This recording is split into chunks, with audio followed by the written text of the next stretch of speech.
3, 2, 1. Police, bitch. Policical.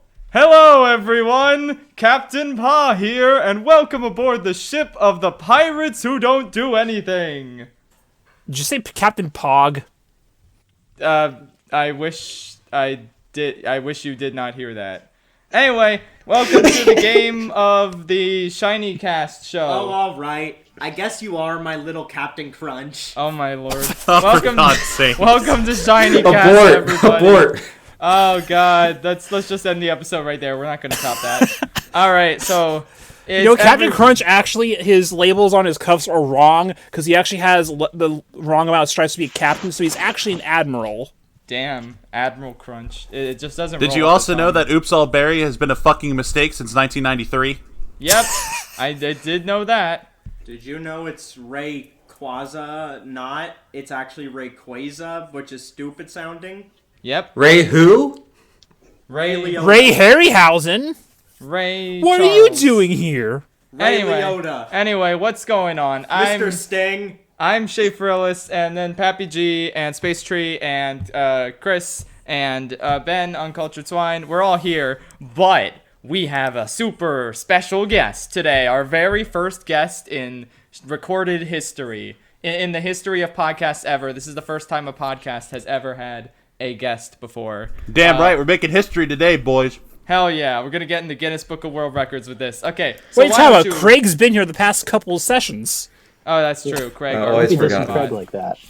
Yeah, that's true. Anyway, how about our special guest introduces themselves now? Okay, well, Craig, are you going to introduce yourself? Craig is silent. He is the onlooker. All right, he's recording. Right. I'll introduce myself then. Okay, I'm Citizen Hal, and I am the first guest on ShinyCast. Yeah.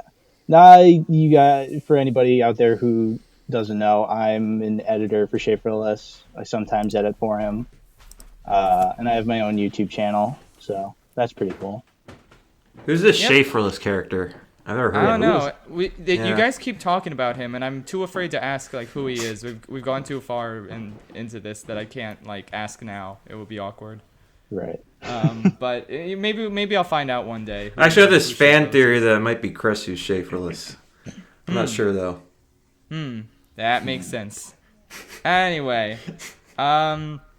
so yeah, today we have a lot of fun topics to discuss. First of all, there were 2 new movies that recently came out. Oh boy, Christmas now I get to be Day. silent for the next 10 minutes because I didn't see either of these movies. Oh damn. Well, don't worry, I Chris. got you, Chris. This should That's on brand. That is on brand. All right, so this should be a riveting conversation to listen to, at least. Maybe, hopefully, probably, not really. Anyway, let's go talk about the movie Soul. That was All I've released seen of this by movie Pixar. is some memes, and that's about it. It looks Yes. good. It is good. The character designs look a little screwy. Yeah. Pixar is like, I've noticed some people don't like their modern character designs. They say they're like too cartoony and have weird faces, and I don't know. I sometimes see that, but like it's better than just boring faces. So I mean, I actually really like the way the characters in this one looked. Yeah, I personally like it a lot. I see the problem with it. Like, honestly, I feel like it's like you look at Soul and it's like you can tell it's a Pixar movie. It looks like a Pixar movie, but no other Pixar movie looks like Soul. Yeah, Pixar. Yeah. It's like the backgrounds, especially, are just really like the environments are just so impressive in this one. It like feels like real life New York with just Pixar characters just walking around in it. But they blend correctly. Yeah, it's like it's very impressive. I really like the movie from like a directorial standpoint. I just feel like there's a lot of scenes that are just done extremely well and like cleverly in terms of the just the sound design and like the visuals, how everything just blends together really well and complements each other. This might be their best directed movie. Like I think Pete Docter is a real master of his craft in this regard. And I just most of my problems are with the script, but we can get into that later because I already did review the movie, and I'm going to be talking about it later in other videos. So I want to hear like everyone else's like general thoughts about the movie. I feel like this is like the most beautiful looking Pixar film, which we kind of already alluded to there. Just like with the way that the real life stuff looks and everything, the way everything sounds is like it's based around music, obviously. Yeah. And like just having like the jam sessions, like the visuals you get with that, and like the stuff that's in the heaven realm or whatever, it looks pretty. Obviously, I feel like those are like the weaker parts of the movie, but because like we're all here mostly for like what's actually going on in New York. And I say also on the art style, like the abstract, like 2D elements of it too. Oh god, yeah, that's right. I can't get over the character design of like the Jerrys and the Terry. I could swear I've seen them before somewhere else. I can't place it though. The Mac OS icon. It's kind of it. Or like there's a couple things that are kind of like it, look like it, like the GoDaddy logo or whatever it is. Yeah. But they just yeah, look really damn good. Mm-hmm. I love how they're like getting more experimental now with like the CG animation, because it's still CG. Obviously, those are still 3D characters, but they're animated to look 2D, like what Game & Watch is and Smash, and they just look really damn good. Yeah. I remember like one of the first times they did stuff like that was the short film Day and Night. I think that came out with Toy Story 3. It also kind of feels like that too. There's aspects of like the movement, I think, like kind of the bounciness of them. I just like how they're doing it. It feels like they're experimenting a lot more with their animation for sure. Like, I mean, this is a movie that like I was kind of worried with. Like, it's a movie that when I saw the trailers with, I'm like, I'm gonna like parts of this and I'm gonna hate other parts of this. And then when I was watching the movie, when do we want to do spoilers? Is that a thing? How about we just say spoiler warning now? Yeah, this is a hard movie to talk about without spoilers. So like, yeah. Because it's like, I feel like you could only really avoid that for like the first 15-20 minutes of the movie, and then it's all from there. Yeah. Hey, spoilers, the main character dies. Oh, damn. What? You got me there. Double spoilers, but then he comes back to life. He technically dies like 3 times over the course of the movie. Spoilers, the Pixar logo shows up at one point. Damn. Spoiler, there's credits. Yeah. Spoiler.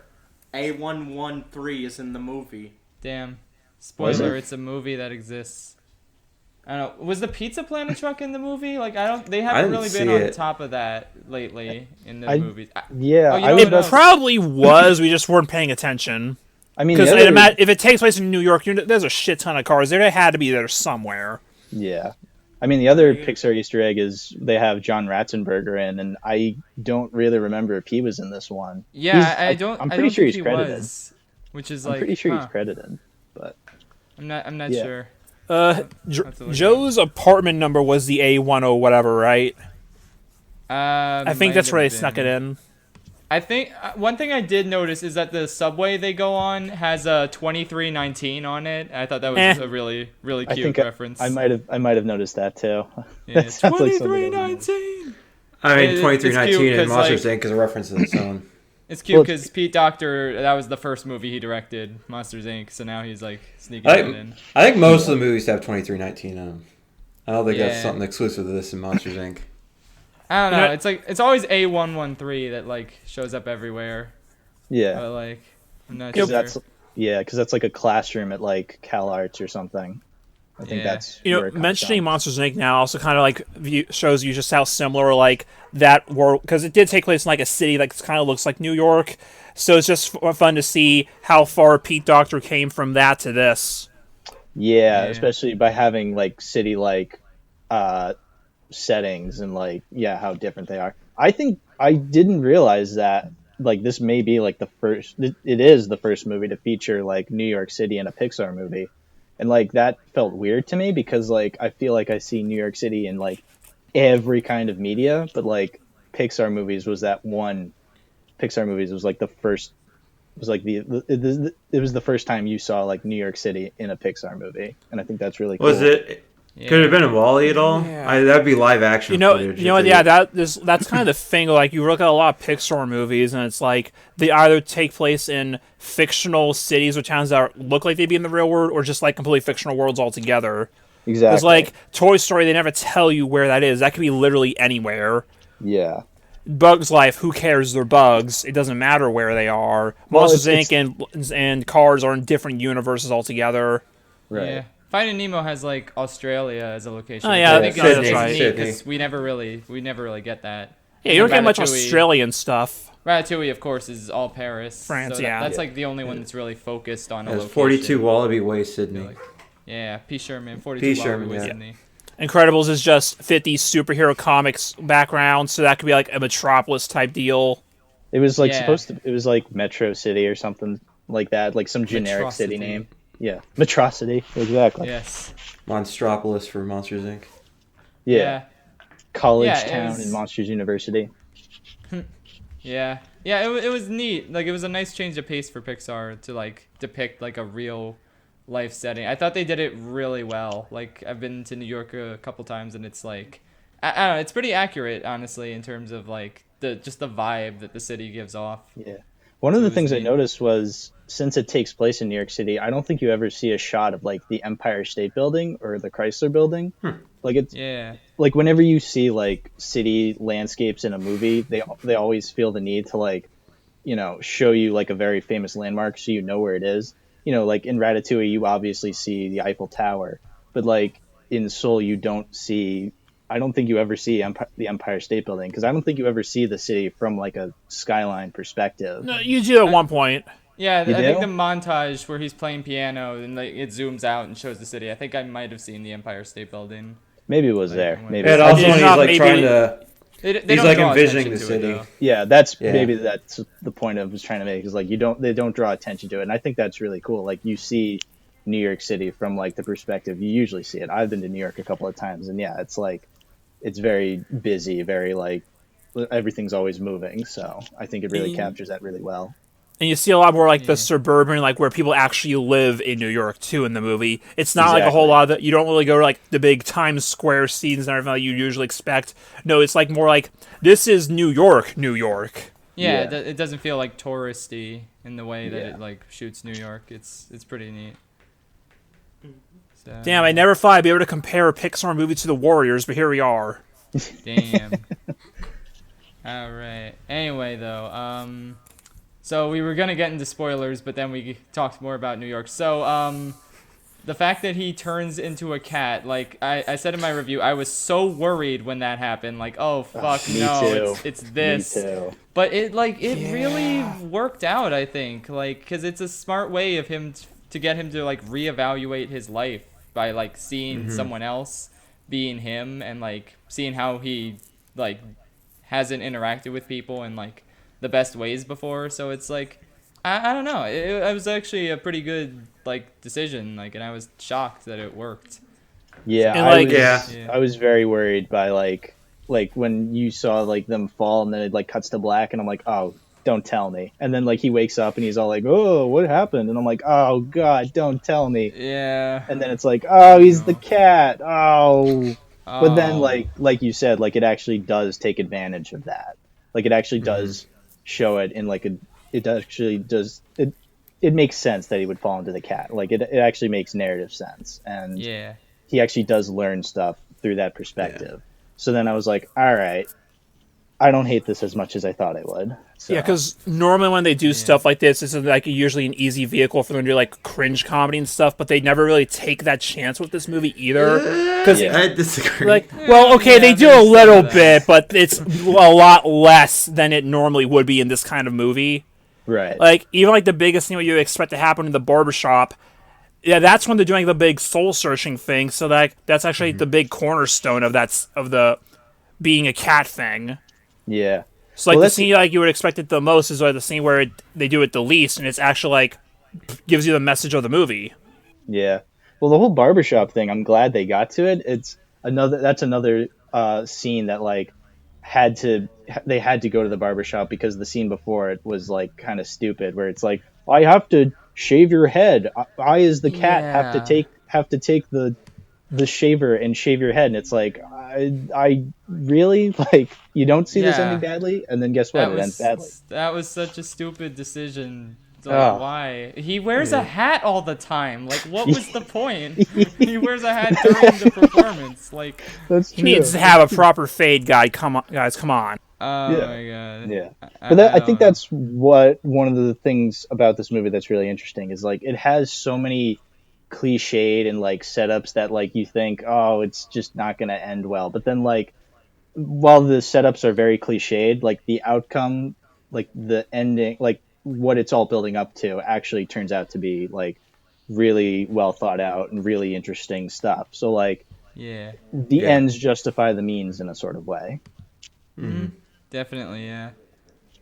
Yeah, I think personally I found the my favorite part of the film was the stretch where he's finally back in his body and he's like able to like do the performance and then realize that it didn't actually like change his life in the way he expected. And it's like that's such a I wasn't expecting the story to go in that direction, and it's such a like good message to like Yeah. realize that this isn't just gonna instantly make me happy. And then that montage where he reflects on his life, like that to me was like the real powerhouse of like the movie. And it's like I've rewatched the movie in its entirety. I've seen it in its entirety twice so far, but like that specific like 10 to 15 minute stretch of the movie I've like rewatched like 10 times. It's really strong in my opinion. Yeah, it really is. And then the rest of the movie afterwards is fine. Yeah. So It's like a lot of people seem mixed on the conclusion and like the fact that he just gets another chance at life. And, I mean, I don't yeah. know. For me personally, I do like the idea of him getting a second chance. I know it may be a little schmaltzy. It's just like, oh, you get a second chance at life.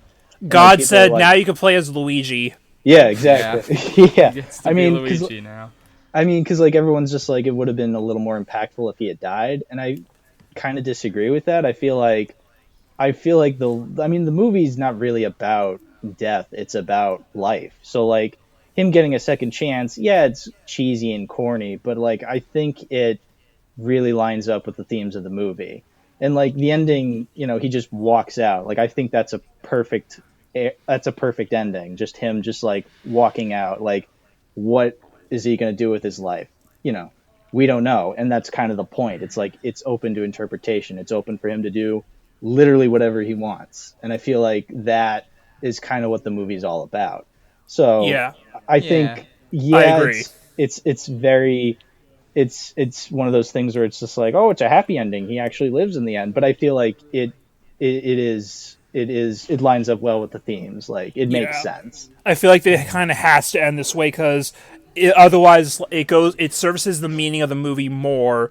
And like it is a Disney Pixar movie. I don't think they can really get away with having the ending be he dies. I don't think they'd want to go like that. Also, there's a logic issue of, okay, well, if he's dead, what killed him? He's just sitting in his chair. Yeah, Yeah. that's the other thing too. Is like what. That's why I was also kind of confused. Where he's just like, "All right, I gotta go." It's like, no, you don't. You can just go back. You're just in your apartment. But like, Yeah, you didn't actually die that time. You just played Yeah. piano and went back to the zone realm. yeah. So Yeah. I mean, either way, like again, I still think like the idea. I think the ending of him actually living in the end, it makes sense, and so I'm okay with it. Yeah, that makes sense. I feel like in general they kind of played fast and loose with him like going to the great beyond or not, because like the Jerrys just kind of let him do whatever. Like there didn't seem to be much urgency. Like when he and 22 get captured by Terry and like 22 gets her Earth pass, it's like they didn't really send him to the great beyond. They just kind of let him just go off and do whatever, and then he just takes the Earth pass and goes back to Earth. So it's just like it makes the fact that he's now going to the great beyond at the end like kind of like, well, why is he doing that now and not earlier? Why didn't the Jerrys like force him to go? It's like there's little logistical things Yeah, that just it's weird. don't really It's weird that this I mean- movie's trying to do like another version of like the life after death is like this bureaucratic system, but then they don't really go that far with it because the Jerrys are just like, oh, this is so super, like, yeah. yeah. I mean, honestly, if you were an all-eternal, immortal being like that, I feel like you'd stop giving a shit after a couple millennia. That's true. Probably, yeah. Terry still gives a shit though. Terry was very dedicated Yeah. to their job. Oh, Terry, you've done That's such a crazy. super job. Yeah. Yeah. bunch of people were telling me like, how do you think Terry's a bad villain? Like, because Terry's just kind of like. Well, Terry's not really. He's the not villain. He's not a villain. He's just doing his job. Yeah. Yeah, that's what I was thinking. He's more of just an antagonistic force, and like I thought he worked for the story like pretty well for what it was going for. So like, I don't know, like.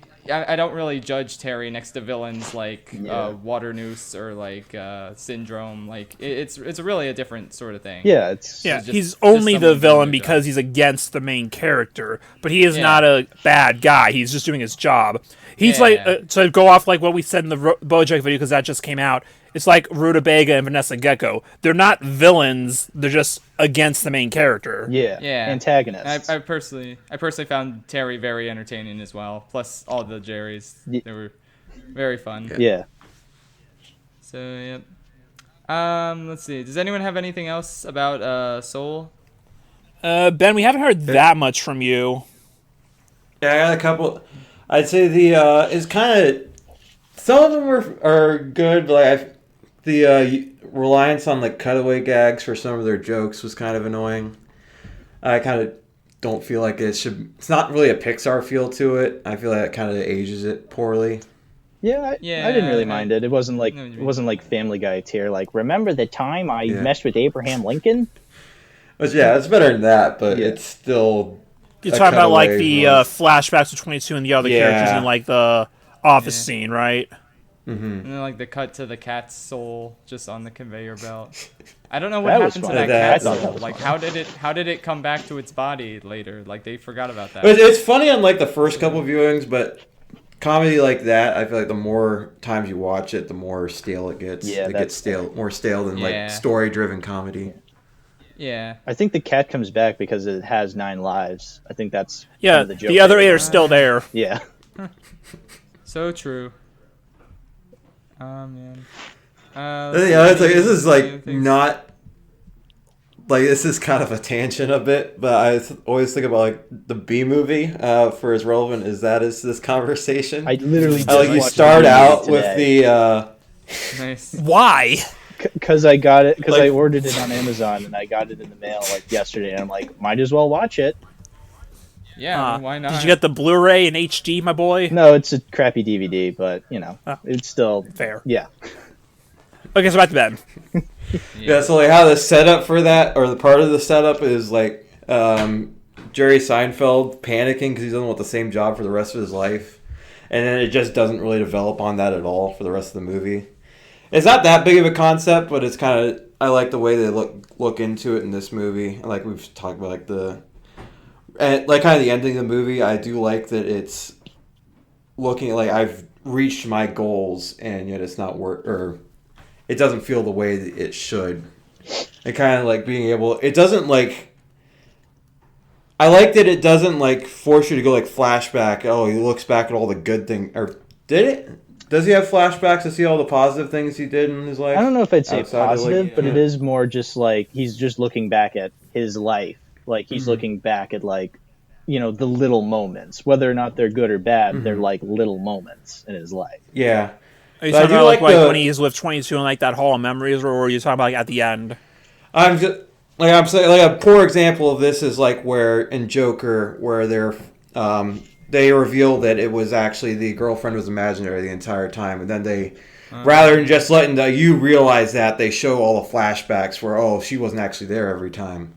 Yeah. I like that in this movie, like you can see like obvious moments where Joe is like overlooking the importance of like how he's had in his students' lives, like the girl plays trombone and the drummer guy, I can't remember his name. Like seeing how he has an impact on their lives and he just doesn't really care. Like how you can see like his life has had meaning and he's kind of overlooking that. Right. And it doesn't scream it at you, but that's something you can notice as you watch. Mm-hmm. Yeah. Definitely, yeah. I can see that. Makes sense. I think the barbershop scene is like my favorite scene in the movie because it best encompasses the whole fact that even if you don't accomplish your dreams, that doesn't mean that life is meaningless. Yeah, yeah, totally. I really liked the barber's story, how he wanted to be like a veterinarian or something, and then he became a barber. But like Yeah. he's still fulfilled. Like I really like that. Yeah, it does tie in to the whole message of the film very well. Yeah, the great thing about It's that like- scene is like when he's talking about like how he wanted to be a veterinarian. Like I feel like in any lesser movie, it would have shown like a flashback to him being like, "Oh, I want to be a veterinarian," but like it's yeah, just him yeah. just talking about it.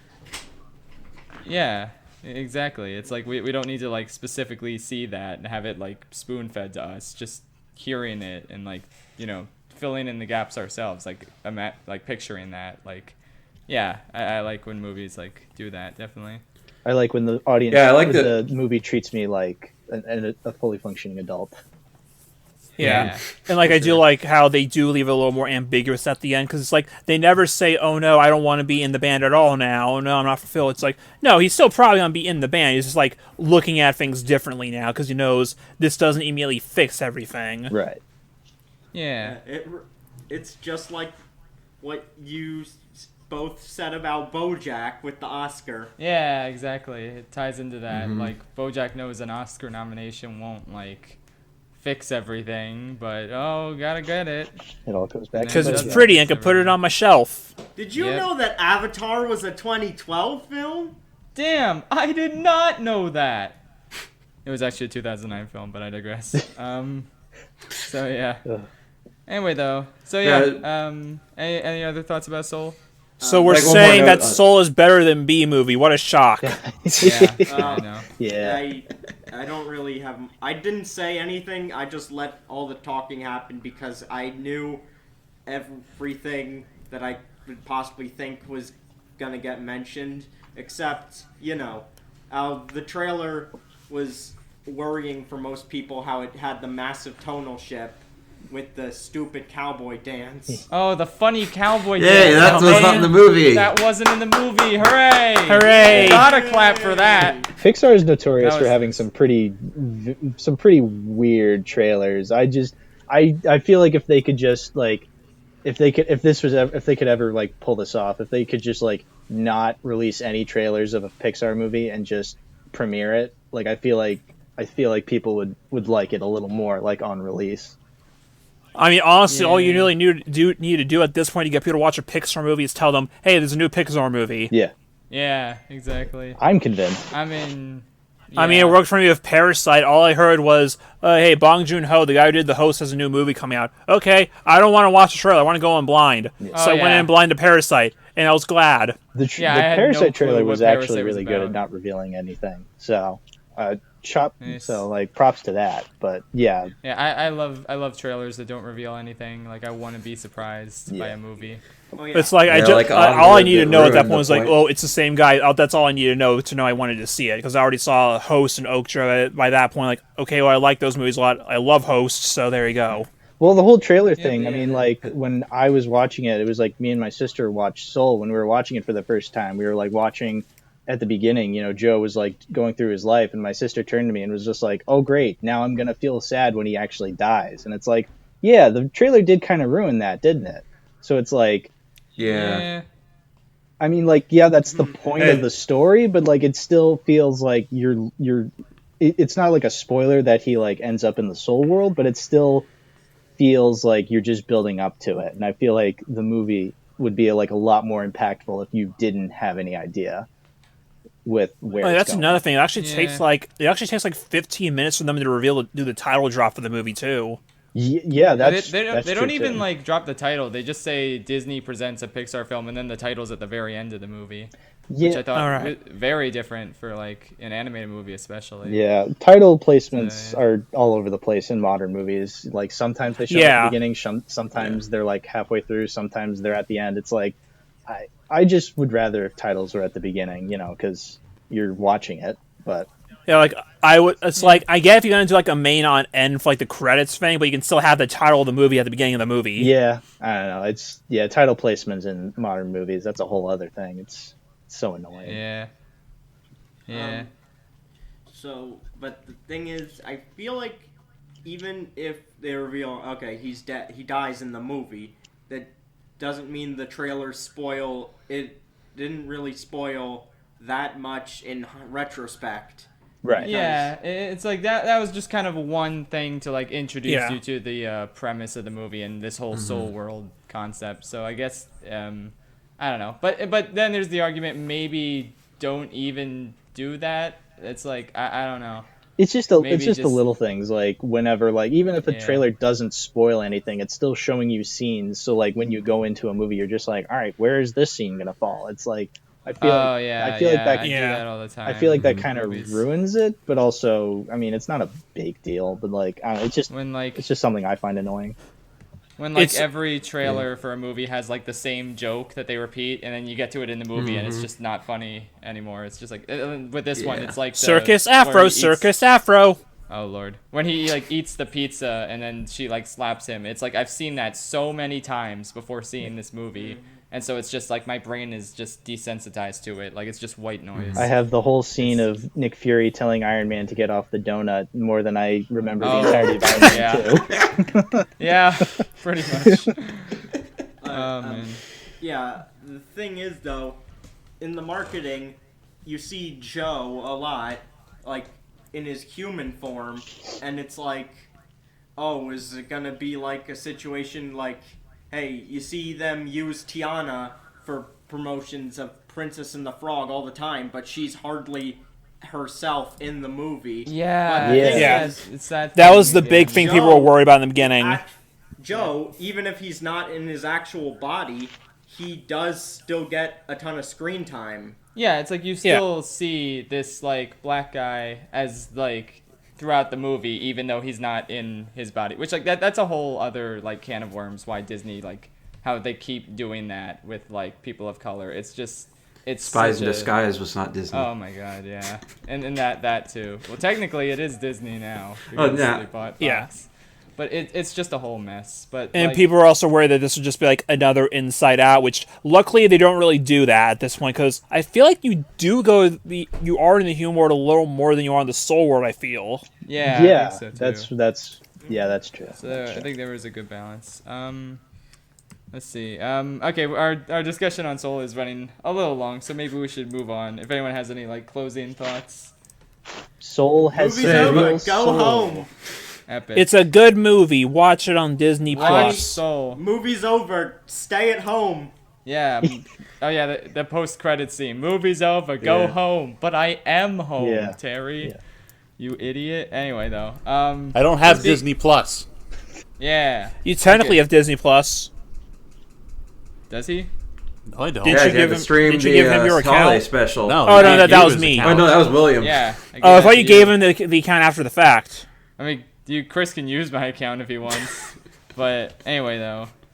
Up to you. Anyway, now here's another movie that released on Christmas that is not as good.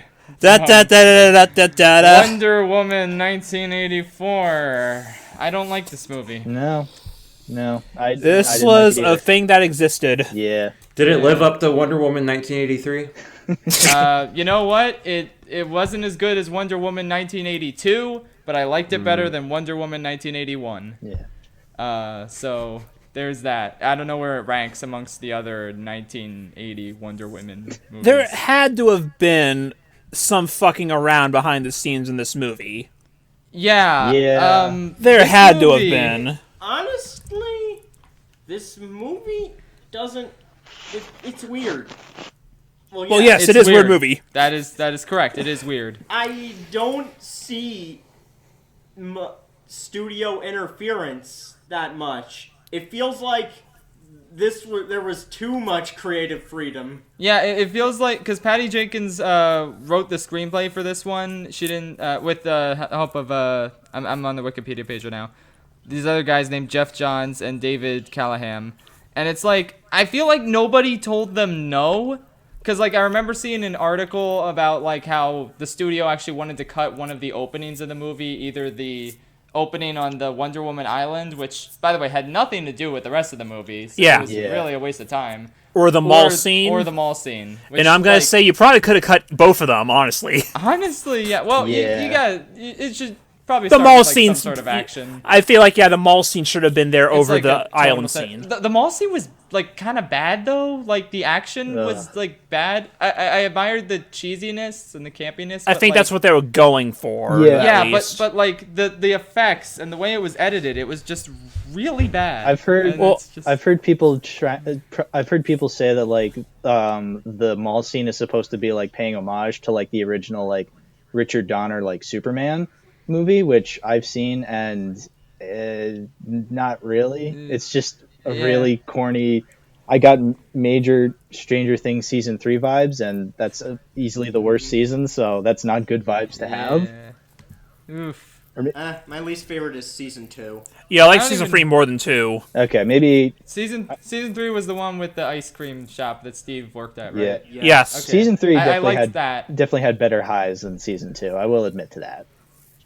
I don't even remember what happened in season 2, to be honest. That's true. I just Same. remember season 3 had Steve and Dustin at the ice cream shop, and then that other girl, and I liked them, and that's all I remember. for Season 3 had the Mind Flayer, and season 1 had the Demogorgon. Season 2 had a dog version of the Demogorgon.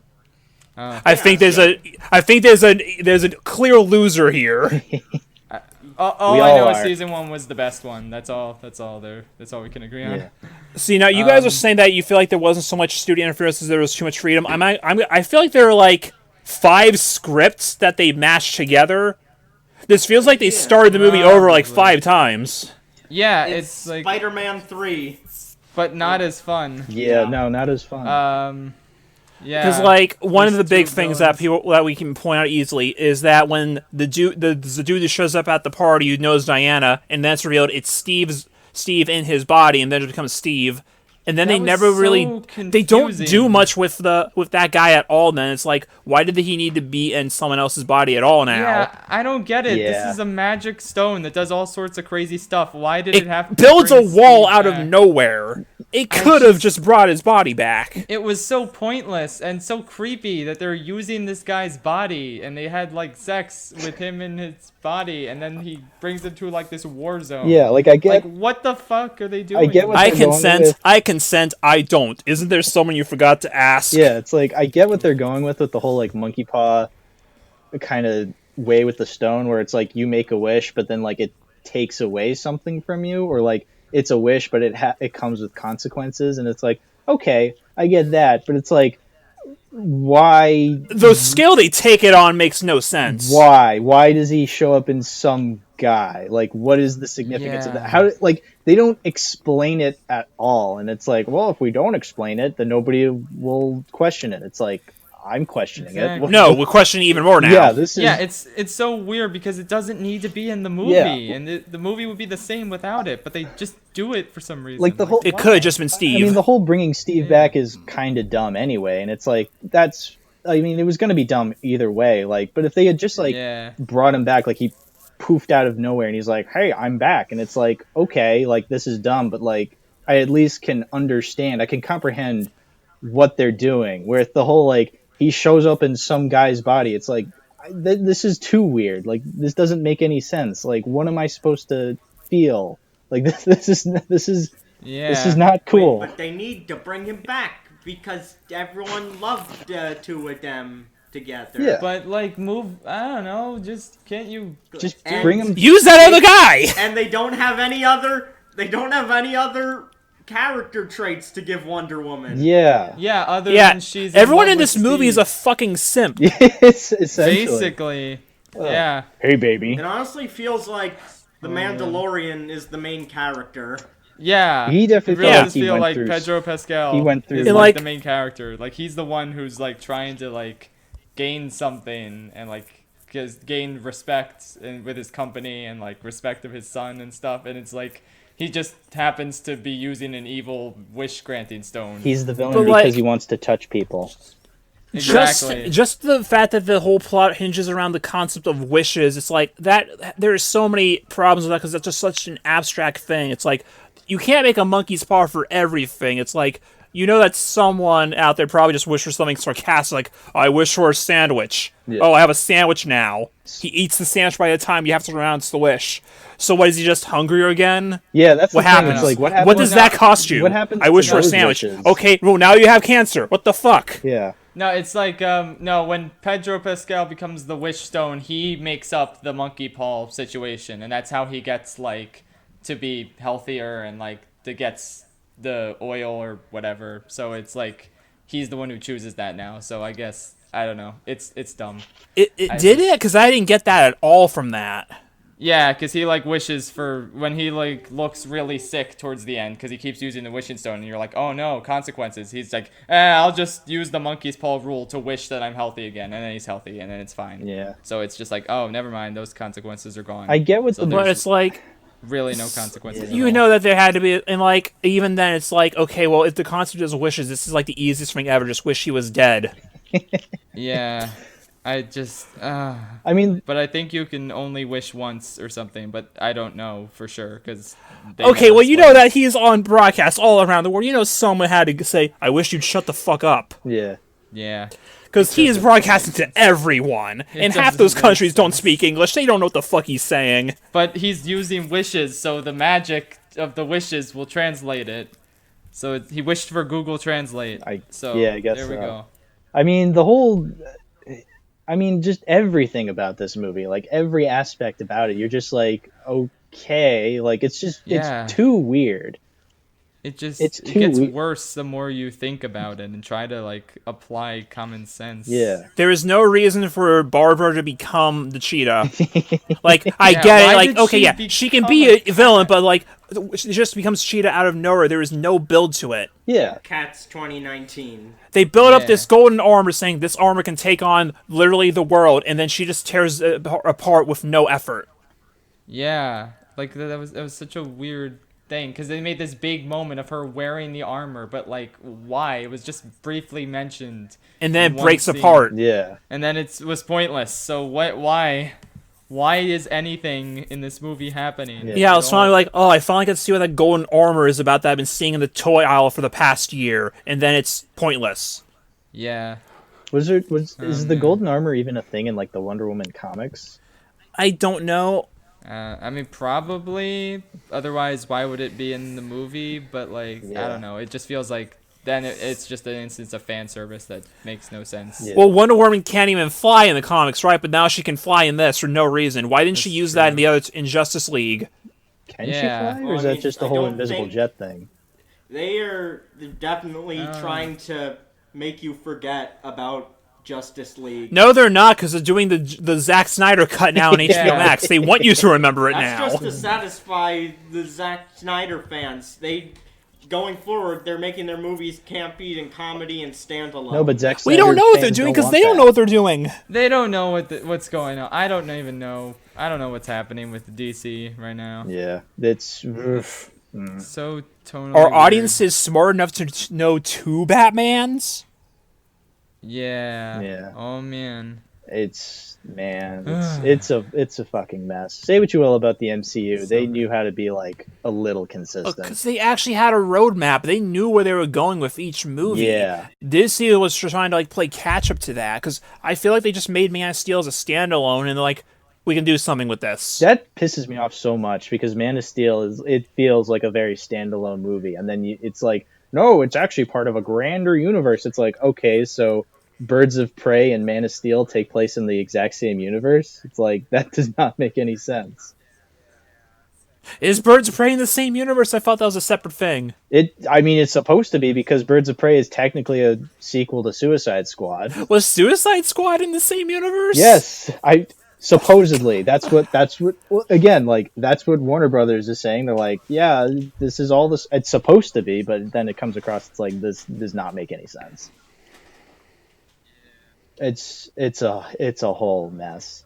At least the MonsterVerse makes sense. Yeah, at least it makes more sense than the DC universe. All they need is a big monster. Here's another big monster. Yeah. There we go. That's all you need.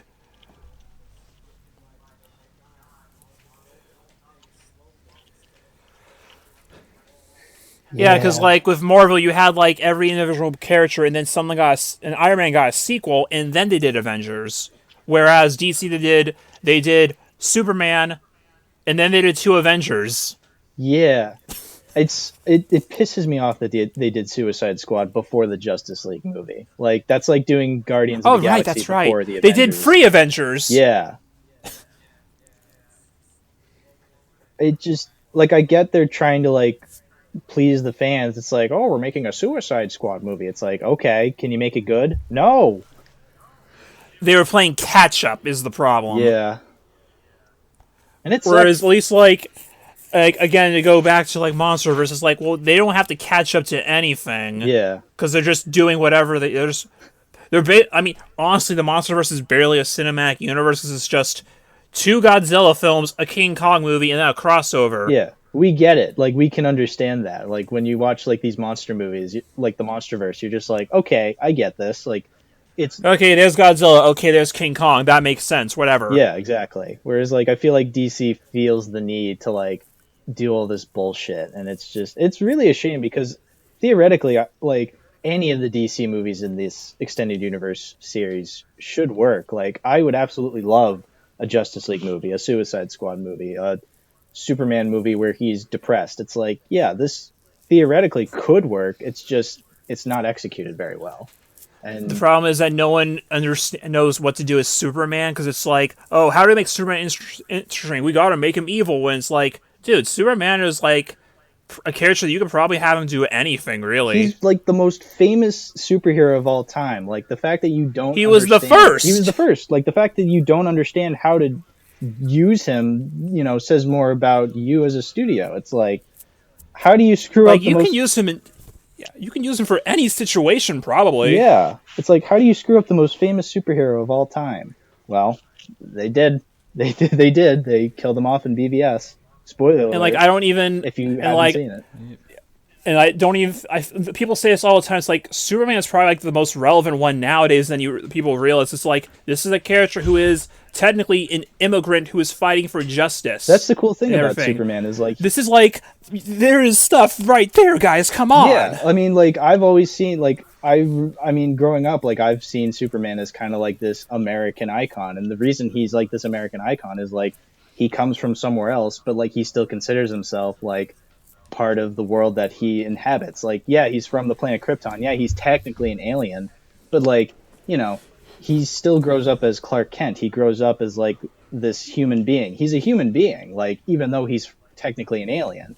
And like, Yeah. the fact that these movies try and make him like, oh, he's like this god alien he's space Jesus, and it's like that's not Superman. Like, yeah, he's a powerful superhero, but he's mostly a human being beforehand. And, these movies don't get that because it's Zack Snyder being like, oh, I want to see Superman kill a guy, break his neck. I want to see Batman shoot people with guns. It's like, okay, maybe if you're like a 14-year-old discovering comics for the first time, yeah, that would be cool. But like, Batman needs to say fuck at least 7 times. yeah, exactly. Damn. It's like, Well, I would argue there's no reason why you couldn't necessarily have stuff like that. It's just like when they're just doing about it all the wrong ways. yeah, I mean, that's the point. To go back to like the point I was saying earlier, like this comic panel that people always point out, where it's like there's a bunch of these white redneck hillbilly dudes who are like, you don't understand, Superman. These people are on our land and illegally and everything, and Superman's just like, so am I. Yeah, like that's the thing. It's like I don't necessarily mind that they're doing Superman to be this like god alien. It's like I'm sure you could make that interesting. It's just that they got Zack Snyder to do it, and I mean, props to the guy. He obviously he understands like what his vision is. It's just I don't think it's He has passion. he does It's have just, passion. Yeah. So like I may not agree with his I may not agree with like his perspectives on these heroes, and it's like in at the end of the day, like his movies, I just don't like a lot of them, but like at least he has like an understanding. So like I give him props for that. And yeah, it's just difficult because these are major movie studios making these movies. So like, a lot more people are seeing these movies. So like they're getting the idea that like Superman is like this and Batman is like this and Wonder Woman is like this. I mean, so it's just really weird. Yeah, it's just one big disaster over at DC film studios, the DCEU. Yeah. I know we got really off topic. I just wanted to comment real quick. There's a scene with the invisible jet. Like, we're gonna turn the invisible jet off so you can't be detected. They're using radars. Radars work with radio waves.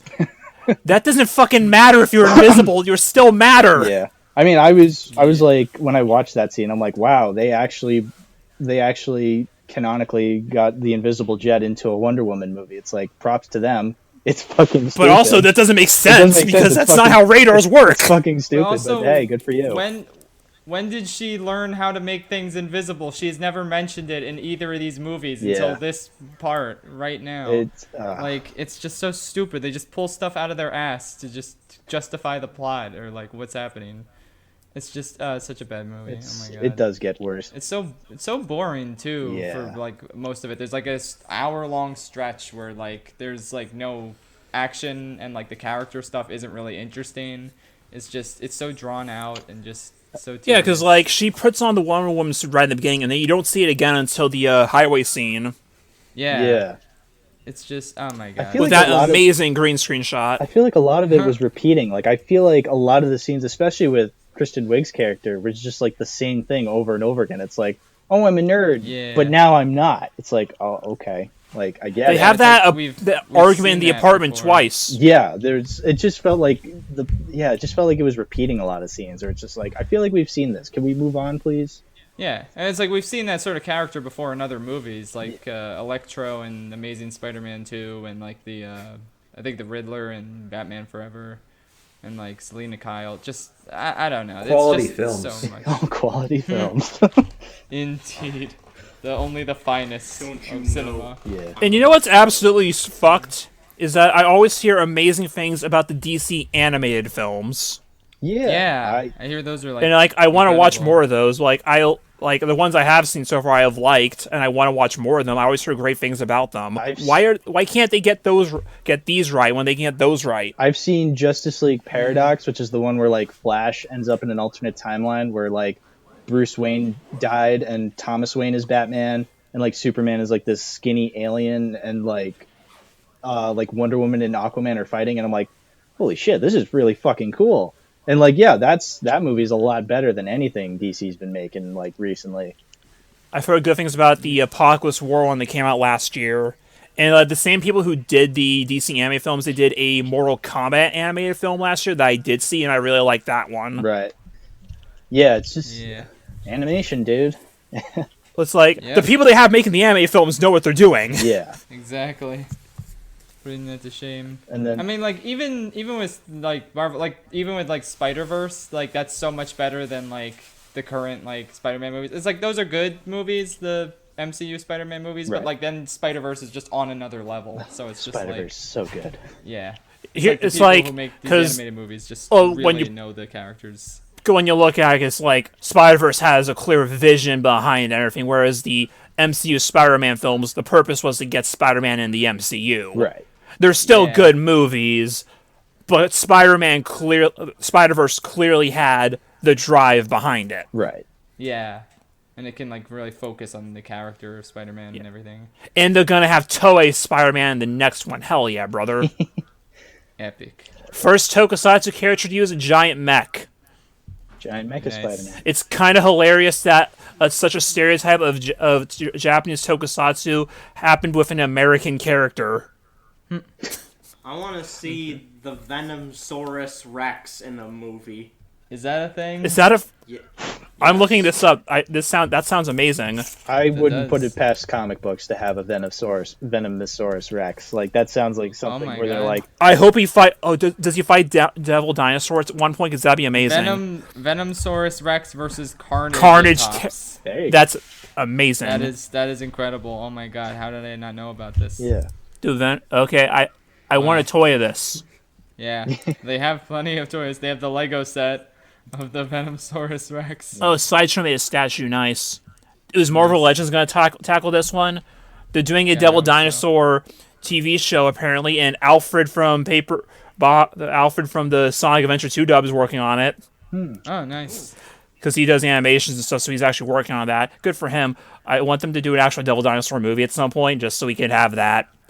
Just That imagine sounds Captain incredible. Marvel and Spider-Man working with a giant dinosaur Yeah. I would adore commanded by a little girl. That'd be amazing. Yeah. that. Yes. Anyway, though, anyone have any final thoughts about Wonder Woman 1984? I'm Yeah, not even I really a forgot that was the fan of topic, the too. first Wonder Woman movie from 2017. Like I'm not really a big fan of that movie, but like even I understand like it has its moments, and like I look at this and I'm just like, yeah, I'll take the first one over the sequel. Yeah. Like, Remember I remember how I the liked first the one- original, but this one just felt like nothing. Yeah. Yep. Remember how the first one was a gritty war movie? And this one's about wishes. Yeah. Yeah, it's just like as a sequel, this is a complete failure. It like tonally, it's so different and inferior, and like story wise, it's Cars such, 2. it is kind of a Cars 2. Yeah. Kind Well, I of don't think movie. the tone shift is inherently a bad thing. It's just that the storyline just makes no goddamn sense. Yeah. Nothing matters. Everything's And it just so has- inconsequential. Yeah. It has like nothing to do with the original. Because like Winter Soldier is a movie that like jumps forward in time, but it's tied to the original. Yeah. And it's like it continues that story and like has It's tied to Hydra the and original, and it's tied to what's happening currently. Exactly. yeah. And then we just have this shit, and it's just like, what does this have to do with anything that happened in the first movie? Yeah. It's so bad. It's just another. Anyway, though. It's another 80s nostalgia. Yeah. It's just. There wasn't even that much 80s stuff in this movie. That's the other thing too. It's like what this movie. I was kind of afraid this movie was gonna like go for like more having a lot of like 80s nostalgia, and I'm like, oh, I'm gonna roll my eyes, and then like by the end of it, I'm like, oh, I mean, I guess I'm glad they didn't put like a lot of 80s nostalgia in your face, but at the same time, I kind of wish it did, because then I was expecting more pop, Yeah. 80s pop songs and neon signs, and you only really get that at the beginning. yeah, because then like the rest of Yeah. the movie sucks even worse if it didn't have that stuff. Yeah. It's rough. Anyway, though. I'm kind of conflicted on the fact that, like, so unlike the first Wonder Woman, she doesn't have to fight an evil god at the end.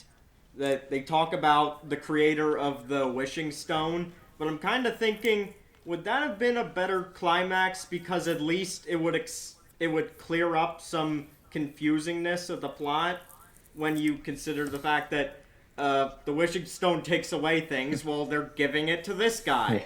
I don't know. I think I prefer the climax as is, just because at that point I was just exhausted and I wanted the movie to end. This was And a 2.5 hour long movie. There's Yeah, not much more that's- room you can not, do. I was not in the mood for a CGI god battle. That's like my biggest problem with the original Wonder Woman. I just think this CGI god battle was so pointless Yeah. and stupid, and like they should have. Well, everything in this movie was pointless and stupid.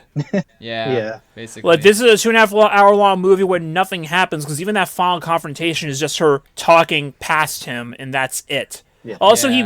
he renounces his wish, so does the Wishing Stone just appear in his office again now? I don't know. Don't think about it. Just shut up and eat your. Hey, popcorn The haunting and hour, enjoy don't it. think about it. He met up with his son in America in a few seconds after he renounces. He landed, and then his son just came out of the forest and just was. His happened to son be wishes right that there. his dad would love him, so what did his son lose? I don't know. At the I end, just. at the end when like Diana's like at that area with like all those people, and like I think I remember I saw like there was like a blind guy there, and all I remember thinking was like, did that blind guy wish he wasn't blind, but then he had to renounce his wish because Diana told him to? Wow, fuck you, Diana. Yeah, it's what, like, what was oh. that about? What about the guy who wished he didn't have cancer anymore? Yeah, exactly. Oof.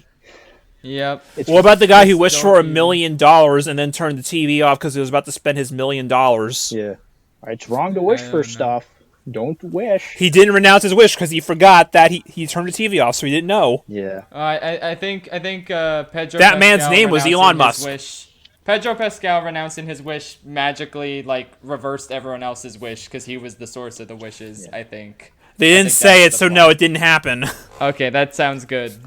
Yeah, fuck this movie. Anyway, so let's move on to our next topic of discussion. We're all gonna talk about some stuff that we are looking forward to in 2021, since this is our first ShinyCast of the year and stuff is coming out. So We can just go around to everyone, and we can all say what we're looking forward to this year. So who wants to go first? Hal's the guest. He should go first. Okay, Sounds good. that sounds fine by me. I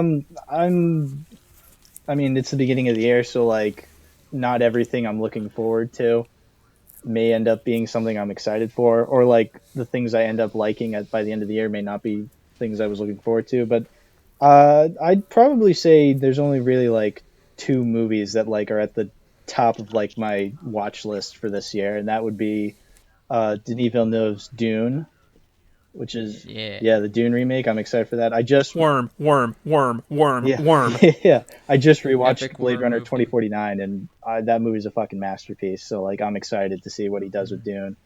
And the other thing is the new Edgar Wright movie, Last Night in Soho. I'm just looking. I'm looking yeah. forward to that because it's Edgar Wright, you know. So I'm excited to see what he does with that. That's all my stuff. I'm looking forward to. Yeah, those are definitely two of my most anticipated movies. Those and Wes Anderson's new movie, The French Dispatch. Oh, yeah. I was so bummed when that got postponed. Yeah. So it's like definitely looking forward to both of those. Worm. Worm. Worm. All right. Who wants to go next? I mean, we can just do like back and forths too if we want to. The first two things I put on my list are like two smaller things I just want to talk about. One of which is like a thing that I've heard about for the past couple of months, but we finally got a trailer for this past week. And the other one is a thing I found out about like when the trailer just dropped last month. All of a sudden, I didn't know about and immediately just wanted to see. I'll start with that one. Is a movie by the name of Psycho Gorman. Which, the best way to describe that movie from the looks of it, it looks like Billy and Mandy if Grimm was allowed to do murders. Ooh. Sounds So there's like this alien rock stone that summons a demon beast named Psycho Gorman, but whoever gets a stone is able to command him, and it just happens to be this little girl. So basically, she just has this evil demon entity of death as a best friend who she can just do whatever with and sick him on people if she really wants to. Oh wow, this does. It looks interesting. nuts, and I like that. Well, that's gonna lead to some fun hijinks. Hell yeah, brother! Like I just love finding obscure horror stuff like this all the time. Cause I think RLJE is putting out, and they put out a lot of stuff that I've noticed in the last year. Because like there's just a bunch of movies I like pick up from Walmart. Like, oh, I heard good things about this. I'll pick this up, and then I look at this site like, oh, RLJE put this out. Nice. Like even like the most random thing, like I got the steelbook of Heathers last year, and then I saw, what the fuck? It's RLJE again. What the hell? But And that's a known movie. Damn. And then the second movie is the second not FNAF movie, Willy's Wonderland. Yeah. Oh, hell yeah. Hell yeah. That looks dude. fucking amazing. Like I've already heard people talk. I've heard some people like the horror community talking about it for the past couple of months, just because Nicolas Cage is involved, and now the trailer finally came out. He's not locked in here with them. They're locked in there with him. It's quite literally if Nicolas John Cage Wick was in the was in FNAF Fa- universe. I would have handled John it. Wick was in Fazbear's. I was afraid that it was that I was at first I thought this was like one of those joke trailers where it's like, oh, Nicolas Cage and something stupid, and I'm like, oh, it's just a joke trailer, it's not real. But then like as I kept going, I'm like, no wait, this is real. Oh, thank God. Like I actually want to see that. That's awesome. Looks amazing. Yeah. Did you guys hear about that one Nicolas Cage movie where he like plays himself and he like gets mad at himself for like his career going like sour? Adaptation. It's like, I forget what the plot is, but like it's like this ridiculous plot about where he like talks to his like past self in like the 90s or something. Like I don't know. I remember hearing about this like a year ago. No, I don't. Did that come out or was that delayed? No, it's been announced. It hasn't come out yet. Okay, because I know like Hal mentioned Yes. already, but there's a movie called Adaptation from like the early 2000s, which I haven't seen it, but I did buy the Blu-ray from Shout Select, where he basically plays a real life writer Charlie Kaufman, I think. Yeah. Was that and his twin brother? Yeah, that's Okay. That's adaptation. That's a Spike Jonze movie. That Charlie Kaufman wrote that. I watched it like maybe like half a year ago for like SardonaCast or something like that, and it's like it's literally just an adaptation of the book it's based on. Like it's literally just like it's literally about like the screenwriter adapting the book that the movie's based on. It's like it's insane, like the amount of fourth wall breaks in that movie. But yeah, Nicolas Cage plays like a dual role in that. He plays like Charlie Kaufman and his twin brother Donald Kaufman. Well, I'll look forward to that whenever I actually watch the movie. Yeah. It's on my shelf over there. I'll get to it eventually. Yeah, I recommend it. Okay, I found this. It's The Unbearable Weight of Massive Talent. It's supposed to come out March 19th, 2021. Will probably be delayed, but There we okay. go. The plot is Nicolas Cage begrudgingly accepts a $1 million offer to attend the birthday of a Mexican billionaire superfan. When things take a wild turn, Nick is forced to become a version of some of his most iconic and beloved characters in order to extricate his wife and daughter from the fan, who is a notorious drug lord. Oh, dude, does he get to So- come himself from Mandy and just kill everyone? Perhaps. And then Pedro Pascal plays the Mexican drug lord. Nice. So, and Nicolas Cage is himself. So becoming speaking different characters. of Nicolas Cage, about a week ago, or well, 2 weeks ago now, Netflix released the history of swear words. I saw the trailer for Yeah, I've that. seen that. It literally opens with Nick Cage just yelling "fuck" at the top of his lungs for like 10 seconds. Nice. Amazing. Oh my god. That's gonna be incredible. Once I get around to that. So the next thing I have on my list is Godzilla. Duh. So yeah, we finally got 2 seconds of footage from Godzilla vs. Kong today. Those 2 seconds are better than the entirety of the Death Note live-action movie that Adam Wingard directed. You're damn right, Sonic. The one And, movie you described, William, it's like Death Note if it was in the hands of a little girl. Well, also, Essentially. Ryuk doesn't actually kill anyone. He's just there making jokes, even in the original manga. Yeah, no, he's Psycho not- Gorman's like if Grimm could actually kill people in Billy and Mandy. Yeah, Ryuk was just kind of there. But like, it's just wild because like we're finally getting some footage from Godzilla. Not much. We've only like over the past 2 years we've only gotten like 5 seconds of footage from this movie, and we just got it announced yesterday that it moved up from May to March, Yeah. and we still don't have a trailer. Which, okay, most of us, like, yeah, we know about it, we're probably going to watch it anyway, but at the same time, it's like, yeah, we are, but also, you have to understand, only like 20% of the country has Twitter. yeah. And those people don't take daily walks down the toy aisle in Walmart. They don't even know this movie exists. So they have to drop that trailer immediately so people actually know about it so that they can know to watch it when it comes out. Yeah. Yeah.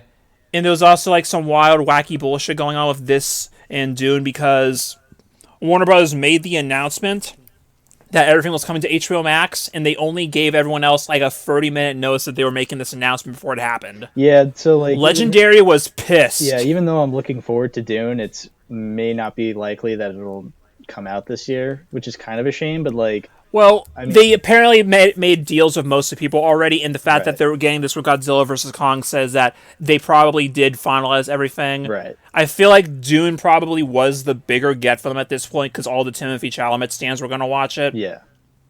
But like the fact that this one was always going to come out first regardless, and seeing that this is getting like footage shown off in the HBO Max trailer, and the fact that it moved up release date, I think that basically says that everything's fine now. Apparently, Warner Bros. Just paid Legendary off, so they just reimbursed Legendary for the movie, Man, Damn. so much money. which I'm wondering if they did the same thing for Dune. I don't know. It's kind of weird because apparently back in December, right before the HBO Max announcement happened, Netflix apparently made an offer to buy the movie from them for basically over twice what the budget was supposed to be, so they would have been completely in the clear, but then Warner Bros. Blocked it so they could do this deal. Right.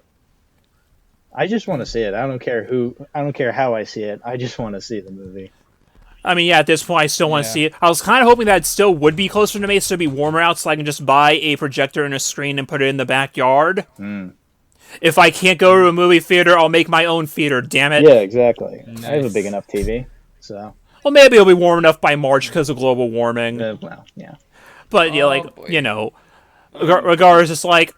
So after all that, I'm still looking forward to the movie. I just want to actually see more than 5 seconds of footage from this movie. Yeah, me too. I really like. And, like, as far as, as far as who wins, I don't care who wins as long as no one dies. Yeah. Epic. Who do you guys think's gonna win? John Goodman. Yeah, John Goodness. Oh, he died in Batman. Kong Skull Island already. Oh, God damn it. John Wick. Amen. They're probably gonna pull a BVS or like none of them win. They'll probably like They become friends. Well, become friends. it might just be like more like a tie. Yeah. And Adam Winger did say he wanted it to have a clear winner, which doesn't inherently mean someone has to die. It just means they need to be outclassed enough that they do lose. Yeah. Whether or not there's going to be a team up or not, I don't. Because you can still have Godzilla beat Kong, and then they can still both come out to fight another monster later. Exactly. You can still technically do that. Yeah. Also, can people stop making the stupid Save Mothra joke already? It got old before the last movie even came out. Yeah. I just want to see Big Monkey fight Big Lizard. That's all. Well, Big Monkey punched Big Lizard today, so we're getting there. I know we're getting there. We're getting there. All right. Let's see. Who wants to go next and share their stuff? Patrick, how about you? You're sitting there. Speaking of giant god-slaying monsters, Hell yeah, brother. I won't. I can't wait to play What? a game. Okay, he's trying to build up to Bowser's It's Fury. Mario 3D World plus Bowser's Fury. All right. I was trying to think of a joke. Well, too bad. You were just gonna say Bowser's Fury again. No, that's Yeah, just that what looks- I always. That's just what I always call it. Bowser's not even a furry; he's a scaly. Yeah, that game looks really good. Like, I know think it's probably gonna be small in scale, just the one, basically one Odyssey Kingdom. But Well, like, from it's what gonna be we- fun. Apparently, from what we heard in like a press release or something, it did say that when you beat every time you beat Bowser, you unlock more of the island to explore. Oh, So apparently, like it is like just a giant. It does look like it might actually be bigger than a standard Odyssey Kingdom, but it's also still just like one mode out of the entire game.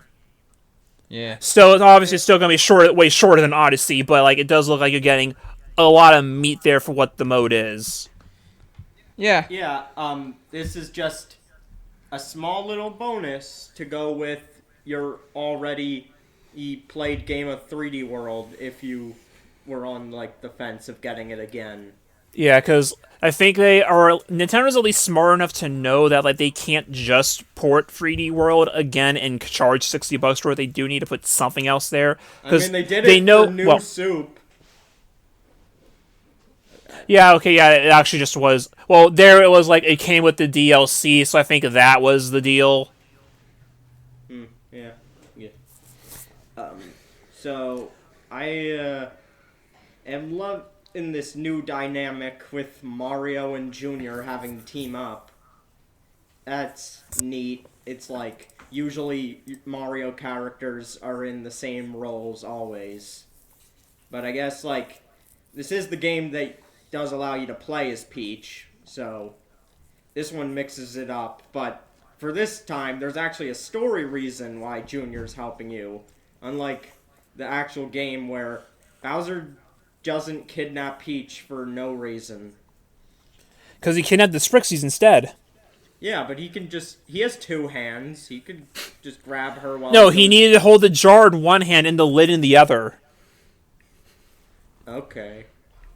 So true. Anyway, though, that was a interesting conversation about Bowser and his furry jars. I will So- say that like it does like looking at it, it feels like they did make like just one big Odyssey Kingdom, and then instead of making Odyssey DLC, they put it into this. Because that's Yeah. what it looks like an Odyssey Kingdom. I'm And kinda I feel like it shocked actually they haven't is gonna done be- Odyssey 2. It does look like it's gonna be pretty interesting to play too, because it's like, oh, now we get to experience this kind of world in the control style of the more linear 2D-ish Mario stuff, even though it is 3D, but like you know what I mean. Yeah. Like it looks interesting like that. Oh, who died? Oh, Craig! Uh-oh. Well, Craig has fucking died again, boys. God damn it, Craig! Damn. Well, we did it. Craig is no more. What a shitty Craig guess. got kidnapped by Bowser. Bowser's furry, to be exact. Craig is It's the okay. worst. We were all recording our Craig's audio. the worst Yep. guest we've had. Yeah. fuck you, Craig. Craig always just dips out. Craig's Fury. What an asshole. But it is interesting, and like the goal apparently is to get all the sirens. Hi, Yes, Craig. fuck you, Craig. Welcome back. You have to get like all the signals or whatever to shine on that bell, and then you can beat the shit out of Bowser.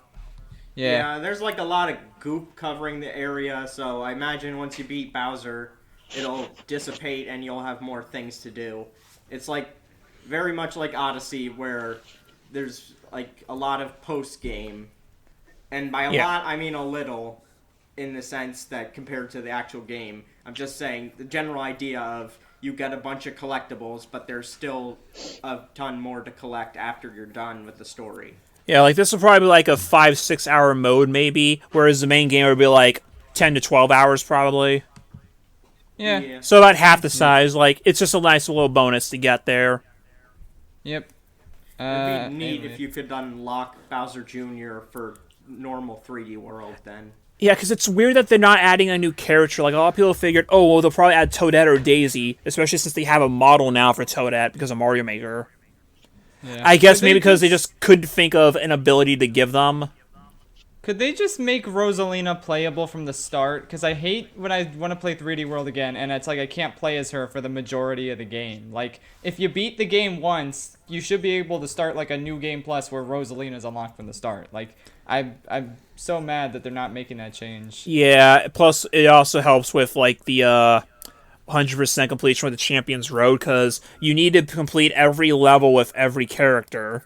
Yeah, it's just dumb. And even if you have, so it's like you need to play the game basically at least twice, because even if you have 4 plays the whole time, you still need to do a Rosalina playthrough the entire damn thing. Yeah, it's dumb. But anyway, though. I do love that they have. I do love that they have a fun new use for the stamps. It's true. They didn't just cut the stamps out. They actually use them. It's neat stuff. Anyway, though. So let's see. We should probably move along. Hey, Chris, how about you? What do you look forward to? Well, if I ever buy a freaking PS5, I want to get Ratchet and Clank Rift Apart, because that looks really good. Ooh. That definitely caught my eye during all their stuff when they were showing it off. And that comes out, I believe, they just have sometime this year. But the big beast that I cannot wait for, that according to rumors is supposed to come out next month, but it's supposed to be released in June. Who knows? It is Mass Effect. The entire trilogy got remastered, and I cannot wait for it. It is going to be such a blast, because that game series is my jam. Recently replayed it. I have Andromeda. Andromeda is actually good once you have it patched. But if you don't have it patched, it's like Cyberpunk. You get a bunch of funny glitches, so it's still fun. Hooray. Nice. And like William said, just works. good old Nick Cage in a FNAF movie. Excuse me, not FNAF. Not bad. Because that movie is still in production hell. Apparently, Blumhouse said that, no, we are working on that, it's coming, but we haven't seen anything from it yet. Well, it sure is coming. I also have some other stuff on the list. Oh, Did Rip Craig Craig die again. again? I have some stuff that was supposed to be released last year that got delayed. Halloween Kills and Candyman. I'm still looking forward to those. Damn. Nice. And there's going to be a new Texas Chainsaw movie apparently this year. Interesting. Hopefully that turns out well. Yeah. There's that new Child's Play TV series coming out in the style of like Ash vs. Evil Dead. Yes, What's up, hello, Craig? Craig again. And speaking of Evil Dead, there's going to be an Evil Dead game coming out. That sounds interesting. They showed that off at the Game thing. Awards, yeah. Yeah. Nice. I'm still looking forward to Balan Wonderworld, which is supposed to come out in March. That's the game that Yuji Naka and Naoto Oshima are working on, the Sonic creators. It's being published by Square Enix. It's like the 3D platformer. Hopefully you'll see more of that soon before it comes out.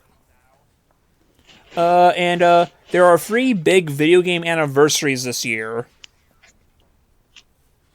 What are they? Yeah. This year, Zelda turns 35, Sonic turns 30, and Pokemon turns 25. Wow.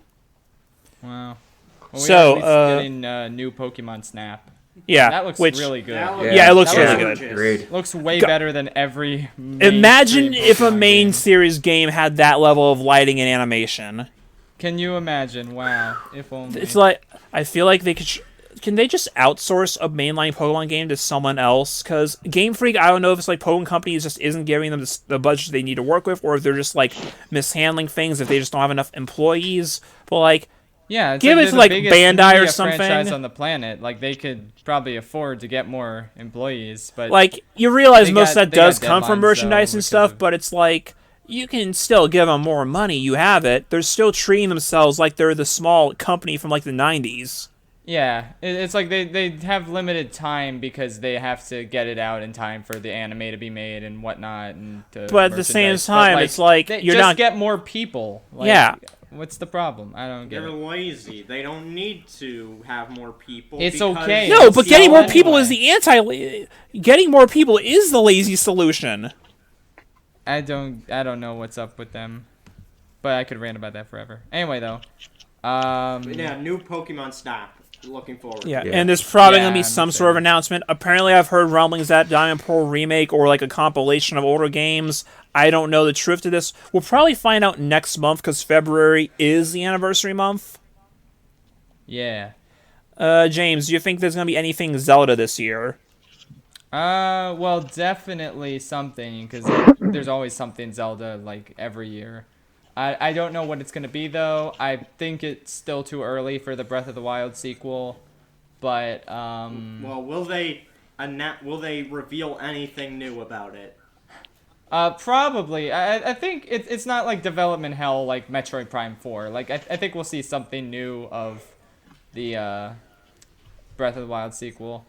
Well, then again, they're not doing regular Nintendo Directs anymore, so I don't know. Yeah. So they might not have a reason to show anything off from it, but you know, we'll see. I guess But it yeah, depends. I'm sure like some sort of anniversary collection. Like they've done anniversary things before. Like Skyward Sword was a big celebration. Like they packaged that in like anniversary packaging and stuff. They gave away four swords on the eShop.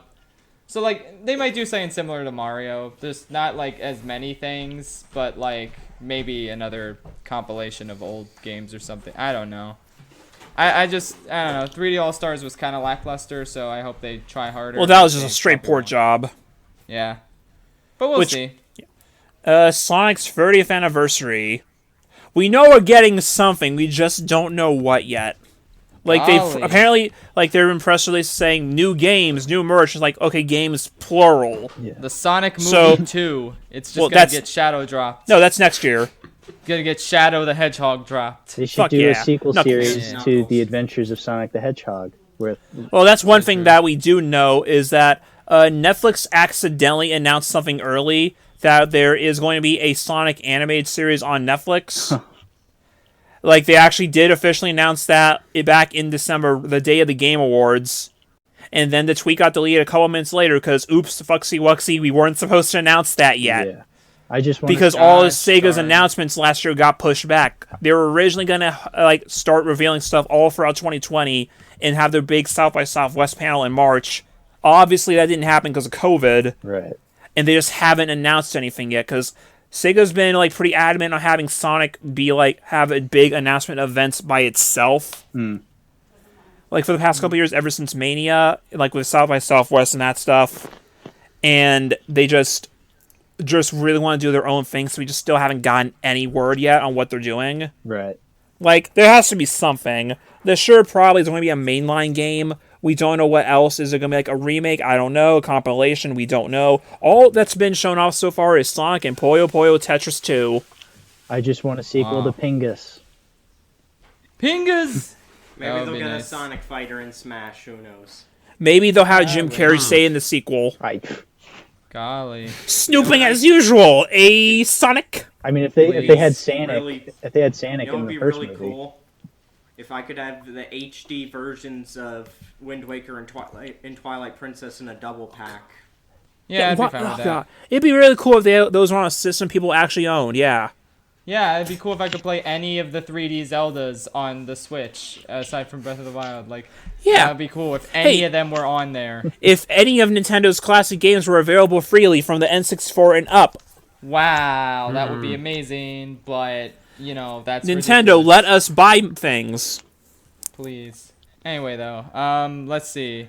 Ben, did you say the stuff you're looking forward to this year? I have not yet. Okay. So I just agree with like a lot of agree with like the Ratchet and Clank, Bowser's Fury. Kind of annoyed that the at least at that kind of annoyed that the Big Mario versus Big Bowser has a lot of Gigantamax vibes. I feel like it looks identical to it, like from what I saw in the trailer. Yeah. Not the worst thing, but yeah, it's not Well- the most original thing either. Bowser's been giant before. Yeah. Yeah. I'd say the Pokemon Snap. So I don't know if you guys saw the new Mario Nintendo Switch limited edition console has been announced. It's yeah, it looks nice. It's like the Labo one where the entire thing is red, rather than just like a little alters to the dock. So that looks nice, or it's neat. I'd say the one thing I am excited about is maybe social things outside can come back. That would be nice. Missing out on missing out on too many games, and I kind of wanted to go to Shrek Fest last year. It'd be cool if those things could come back this year. Along with Shrek Fest, maybe a little something called Shrek 2 Retold can be dropped this year. Yeah. I hope that so. would be nice. The deadline for scenes is March 31st. Coincidentally, the day Mario dies. Shrek kills Is that Mario. an exclusive? Yes. Oh, that is an exclusive. I just boy. dropped insider secrets about Shrek 2 Retold. God, I hope I don't get excommunicated. You have 1 million no. subs. It's fine. Yeah, it's okay. And the podcast only has like 3,000. Yeah. It's okay. I'm so looking forward to Shrek 2 Retold. I like get giddy when I think about the fact that like we're in Shrek 2 Retold. Like that's gonna be amazing. Yeah. Anyway, though. So yeah. I guess that's about it. In terms of stuff I'm excited about, basically what everyone else said. The movies I'm most excited for were The French Dispatch, Dune, and Last Night in Soho. Disney's got a new movie coming out, like Disney Animation, and against my better judgment, I'm excited for it because Disney makes bad movies. But Raya and the Last Dragon looks pretty cool. It does. I like the visuals a lot. I think it's gonna be pretty neat. Disney announced like a shit ton of stuff like last month, the same day as the Game Awards. So it was like sensory overload. And most of it's not coming out in 2021, so I won't really get to it. But like in 2023, Moana the series is coming, which they better fucking have Tamatoa in that, or else. I mean, And they should. yeah. The I don't know. first of There's their just- shows launched to WandaVision. Yeah, WandaVision, I saw the first 2 episodes. It's really good so far. I enjoy the sitcom aesthetic. Did they only release 2 episodes so far? Yeah, they're doing like a weekly thing. Okay. Yeah, I'm actually... I think we've had enough of a break from the MCU where I'm like excited to see more of it again. Like 2020 was like the... It wasn't intentional, but it was the break the MCU needed, I feel like. And now it's like, yeah, I'm looking forward to seeing all these shows like Loki and like the Falcon and Winter Soldier thing. Like, I think it'll be neat. And Loki and WandaVision are like really off the wall. yeah, they're very off the wall ideas, and like seeing WandaVision especially, it's just like I could never have imagined this being like an MCU show back when like Phase 1 or Phase 2 was coming out. It's like I'm glad they're embracing like wacky ideas that don't make sense. Because but, it's like, something different, and they're also using a medium they haven't done yet. Because now that there's shows, they have more freedom to do what they want with the runtime. Exactly. Yeah. So, like a sitcom would not work as a movie for WandaVision probably, but as an actual TV show, you have more time to build on that idea. Yeah. It's a sitcom where it's uncomfortable because something weird's going on the sidelines. Yeah. Do robots even have semen? That's a What? Yeah. Apparently, Apparently. she got pregnant. Stop spoiling the episode. It was in the trailer. Oh yeah. I also want to mention that there's a Diary of a Wimpy Kid animated movie coming to Disney Plus in 2021. So Yeah, it looked like the Charlie Brown animation. Yeah. No, it actually looks like the animation of like it looks like the drawings Yeah, from I the know. show. like It- come yeah. to life. Similar. Yeah, That but similar like those sounds Charlie like- Brown shorts they've been doing. That sounds So really cool. yeah. I'd be So down I'm to see intrigued that. by that. Fucking Roderick, he took the car and left us to die. I can Yep. feel the heat of the missile on my skin. Goodbye, everyone. Yep, and this is not something I'm looking forward to. I just thought it was funny and no one's talking about it. They are making an Ice Age spin-off starring Buck, the the possum The voiced, weasel. the weasel voiced by Simon Pegg, and he great. joins Crash and Eddie the possums, and that's a movie. Was Oh, that is he the from the one third from one? like the? Yeah, what? he's from the third Okay. one. So I don't Okay. care about Ice Age, but that's a thing that exists, and I wanted to make everybody aware. Look it up. Great. James, did you have any thoughts on In the Heights? Yes, I'm looking. Well, again, cautiously optimistic because movie musicals can go south so many times, so many different ways. But I'm For some looking forward to reason. that.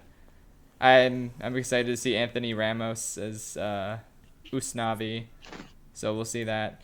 Oh, okay. One more thing I want to mention. The Pixar movies. Yeah, the next 3 Pixar movies. So there's this movie Luca about a boy and an octopus, I think. And The boy turns into an octopus. the boy turns into an octopus, and there's an octopus named Luca in Shark Tale. So coincidence? I think not. The color of the title is the same color as Luca's skin. Hey, boss, Yeah. big butts. Oh, I read that apparently the characters are like voiced by John Ratzenberger and Drake Bell. That is What? definitely wrong. I think you dreamt that. There's another That movie. sounds so random. Yeah. It does. I think that's wrong. I did have But- 2 other things I wanted to talk about, and then something I wanted to ask Hal about. Okay, hold on. Let me just do the 2 last Yeah. movies. Well- So there's this movie called Turning Red, where a teenager turns into a giant red panda when she's excited. Oh, So- that right? I remember that. That sounds Yeah. interesting. It's from the lady who directed Bow, and that's like a really good short. Yeah. It's very weird too, so I'm excited to see something weird that becomes emotional. I hope she can deliver with this. And then finally, we have Lightyear, the definitive story of the original Buzz Lightyear that the toy was based on. Yeah. So, okay. Yeah, I I don't remember think- us. I think I remember us talking after Toy Story 4 that like if they do a sequel, there's really nowhere else they could go besides like actually focusing on something like with just Buzz or something. Yeah, I mean, And that's this what is they're the doing. This is the only way you can move forward with Toy Story as a film franchise, I guess. So, Or at maybe least like it's not- do like the actual like Woody TV show or something, but otherwise. At least it's not Toy Story 5, but like, Yeah. I don't know who asked for this. Maybe it'll be good. I don't know. Well, I guess there we'll are see. fans of that like Buzz Lightyear anime film from like the early 2000s. There are fans for that, so I Yeah, think that's me. what they're going off here. Yeah, Yeah. should be intriguing. I mean, That it's was weird nice that and like Chris Evans isolated is gonna though, be in since it. they did like 2D animated. yeah, it doesn't feel like they're just sequelizing. It feels like they had just this idea of, hey, what if we Yeah. just did a little pseudo spin-off and like make it about this Buzz Lightyear's origin? Yeah, But it's probably just gonna be the ending has the toys. It reveals they were watching the movie. probably. Probably. That's what yeah. they did for the other one. Yeah, that's what they did for the original. Yeah. Like that's the setup for it. Oh, okay, neat. 'Cause they put in like a VHS tape. yeah, and then Yeah, it's, that was the intro. yeah, it's like, and then it's like But, the Buzz Adventure. Oh yeah, It's like intro is somebody- 3D animated or computer animated, and the movie's 2D. That's cute. Yeah, then they'll. Nice. Yeah. Also, there's a lot of Star Wars shows. Oh yeah, I don't even want to get into all the Star Wars shows. Well, Most of we don't them- know anything about those yet, so Most of them aren't coming out for a while. I'm looking forward to the Obi-Wan show. Ahsoka seems cool Yeah. as well. And there's a Rangers of the New Republic show, which just feels like the Metroid Prime Federation force of Star Wars. So like, why are they making that? I actively don't want to watch that. Like, I maybe it'll be good, but I'm not interested. The Bad Batch has a teaser now. Bad Batch looks awesome. Like that looks like the true sequel series to the Clone Wars that we never got. what's because Bad Rebels- Batch? It's like this group of Bad Batch clones that was in Clone Wars Season 7, and now we're gonna see them, like, after Order 66, like, serving the Empire, I think. That sounds so Okay. awesome. Yeah, it looks really good. The A Star Wars series animation- focused on the animation villains, is, that's like, cool. exactly like Clone Wars, so it's Yeah. like, that's good. So it's focused on like the villains. That's cool. Well, we Yeah. don't have any ideas really of what happened to to the clones. Yeah, After. so it'll be neat to kind of see like the clones get phased out by the Empire. So it's a good idea, I think, for a show. It's a good actual like spot in the Star Wars timeline they actually can work with. Yeah. Yeah. So I do have like two other things I want to bring up. Because someone's probably going to yell at me for, since I already talked about Godzilla and didn't bring this up. But there's the new Netflix anime Godzilla Singular Point, which randomly got announced at one point back in November, and then a week later we got a trailer for it, and it comes out in April. Which will be in April in Japan first, and then shortly after that will be on Netflix worldwide, kind of like how they handle the anime trilogy. And we actually do have a trailer for it, and it looks pretty interesting. I like the animation style. It's being handled by a collaboration of Studio Bones, who does My Hero Academia, and Studio Orange, who does the animations for Beastars. So like the kaiju are probably gonna make 3D animated, whereas the humans and everything will be 2D. The character designs look cool. And the monster designs look great. Like, we're getting like a lot of classic stuff there. We're getting Anguirus back, something that kind of looks like Titanosaurus. Jet Jaguar shows up, and like it looks like it's gonna be a good time. So looking forward to that. Then there's the sequel series to SSSS Gridman, which was a anime by Studio Trigger that was a reboot of the Gridman series, which was a 90s tokusatsu that was similar to like Ultraman and Power Rangers, and it got like a nice anime back a couple years ago, and that was really well done. So now they're doing a sequel series, which isn't a direct follow-up, like the same kind of thing in similar style. I think it's called SSS's Dinozon or something, and it still looks pretty good, so I'm looking forward to that. And the last one I just wanted to ask Hal about, it was shown off that apparently there's going to be a Muppet-related announcement soon. So, right. What do you think that could be? And I guess we can also just use it to talk about how Disney's been handling the Muppets lately, which is not at all. You've opened me up. Yeah, I heard about that. There's going to be like some sort of Muppet announcement. Who knows if they've already revealed it as we're recording this. I don't know what it could be. Worst case scenario is it's another Muppet series. Best case scenario, it's another Muppet movie. Like, I really miss the Muppet movies. I'm someone who grew up with them. I still watch them to this day because a lot of them are really good. The original 3 are really good. Even the ones in the 90s are pretty good. Even Muppets from Space. I'm a diehard Muppets from Space defender. I just really, I hope it's like another Muppet movie. Like, that they go back to making more Muppet movies. Like, I think I really miss them a lot. Yeah. I'm not, I don't know much about the Muppets, but like the fact that it's been so neglected over the years is just so bizarre. Yeah. Because So everyone knows who very the Muppets are. It's just that they're just ignoring them. It's like they've owned this property for well over a decade now, and they've been trying to get it since the 90s even, and they're just not doing anything with it. Everyone knows Kermit, everyone knows Miss Piggy, everyone knows Fozzie and Animal. It's like they're just so mishandling these characters and like they're tied to Sesame Street. Yeah. You'd think this would be like a bigger deal. The potential for anything Muppet related is like, universal. Would you hope for more like an original movie, or would you hope for like an adaptation of something else, like a Muppet version of something? I mean, anything really. I'm grasping at straws by now. Like, I'll take literally anything, even if it's a giant pile of shit.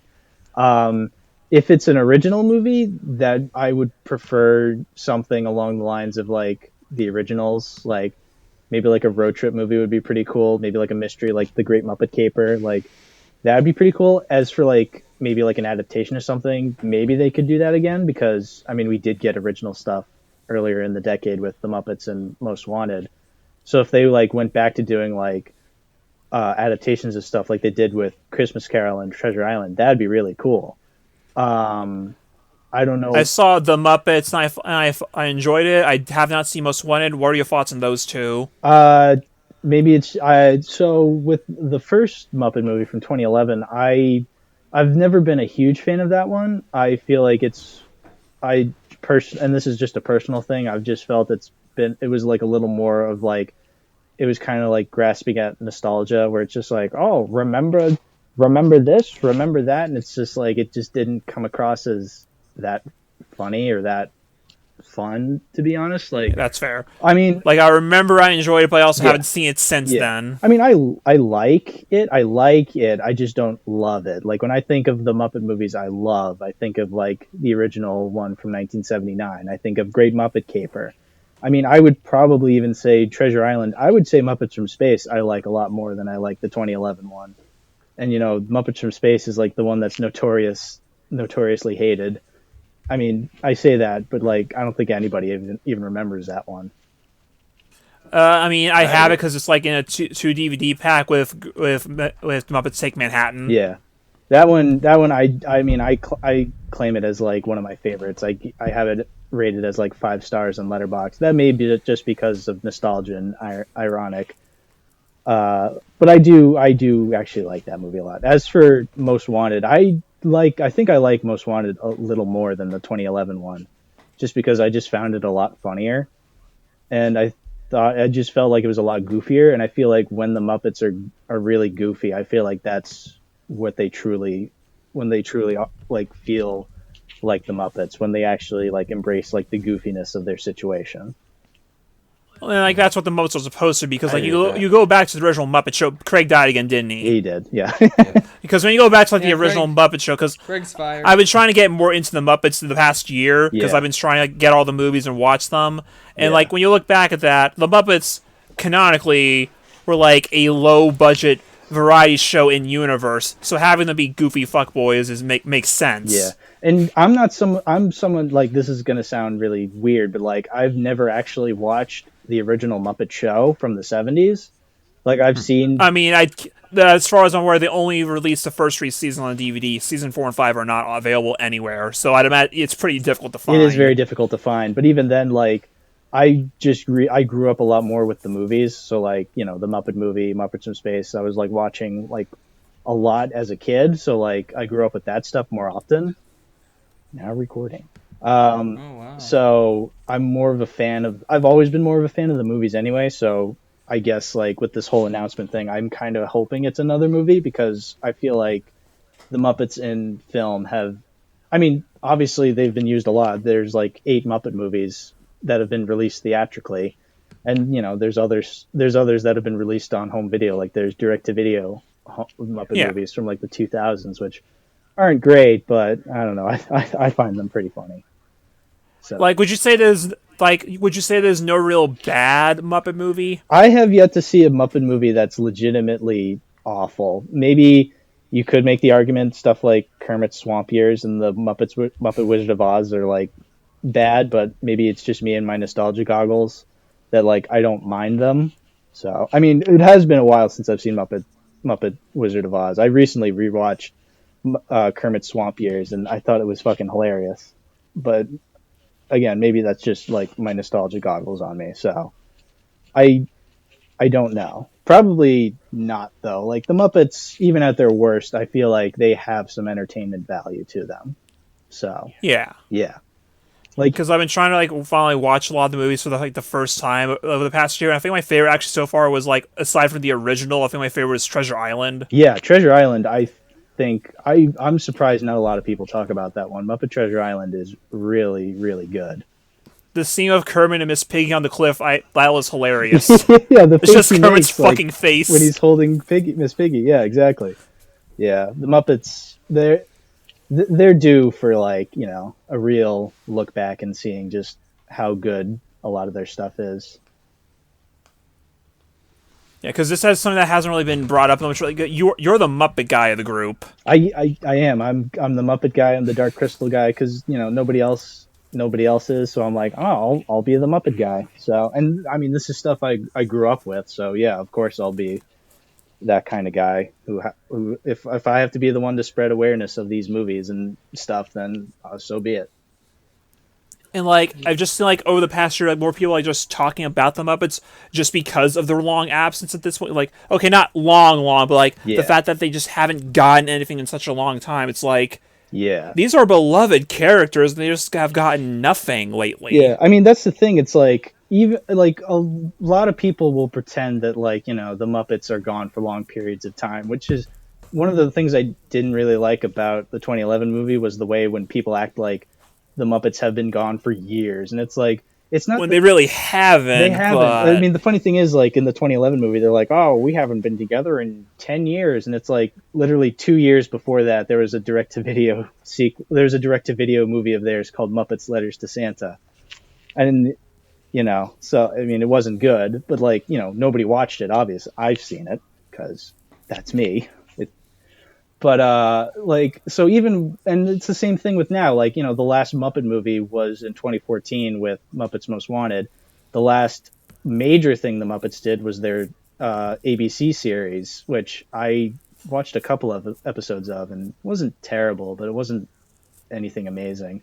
But like, there is a Disney Plus series yeah, right now. there's the Disney Plus series, which I haven't seen, even though I have access to Disney Plus. I was just like, I don't feel like watching it because it just doesn't look all that great, but like I probably should watch it to give it a chance.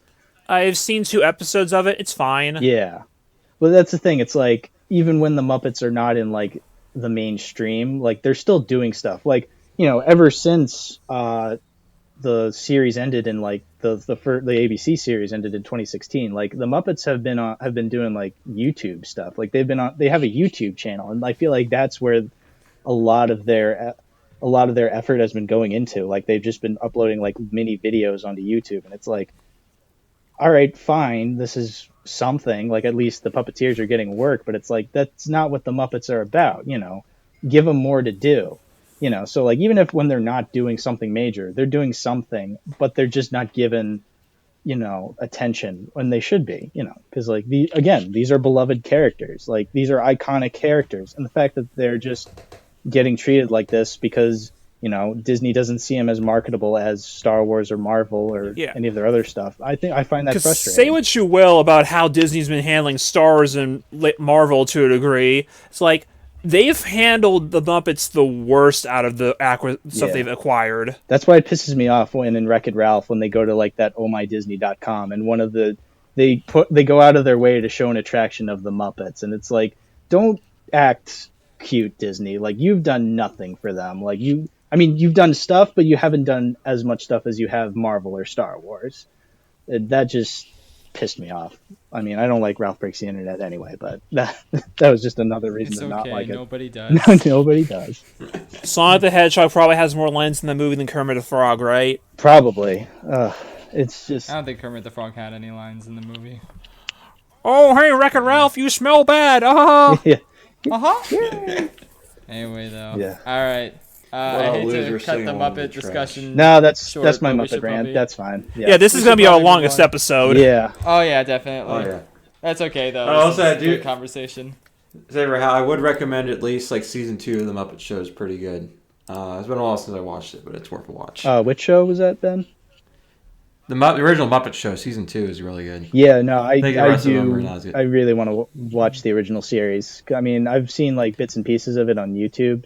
Like I've seen like compilations of Statler and Waldorf because those guys are fucking hilarious. So yeah, absolutely. Yeah, like I've been meaning to get the DVDs for a little bit. Yeah. Also, I think like one of the very first things I ever saw of the Muppets was the music video they did for Kokomo by the Beach Boys. Which was also the first time I think I heard the Beach Boys. Show. Right.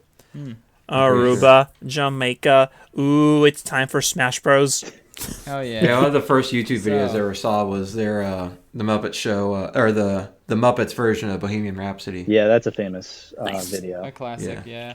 Anyway, though, so let's move on to our next topic, which is our recurring Smash Brothers segment, where we talk about a Smash Bros. Fighter that coincides with the video number. And today's is fighter number 11, Captain Falcon. So I want to quickly So- go to like a conversation we had in the past where it was brought up. I think it was either you or Patrick who said you'd like to see an F-Zero game that's more like focused on the bounty hunter and stuff that play like the Yakuza games.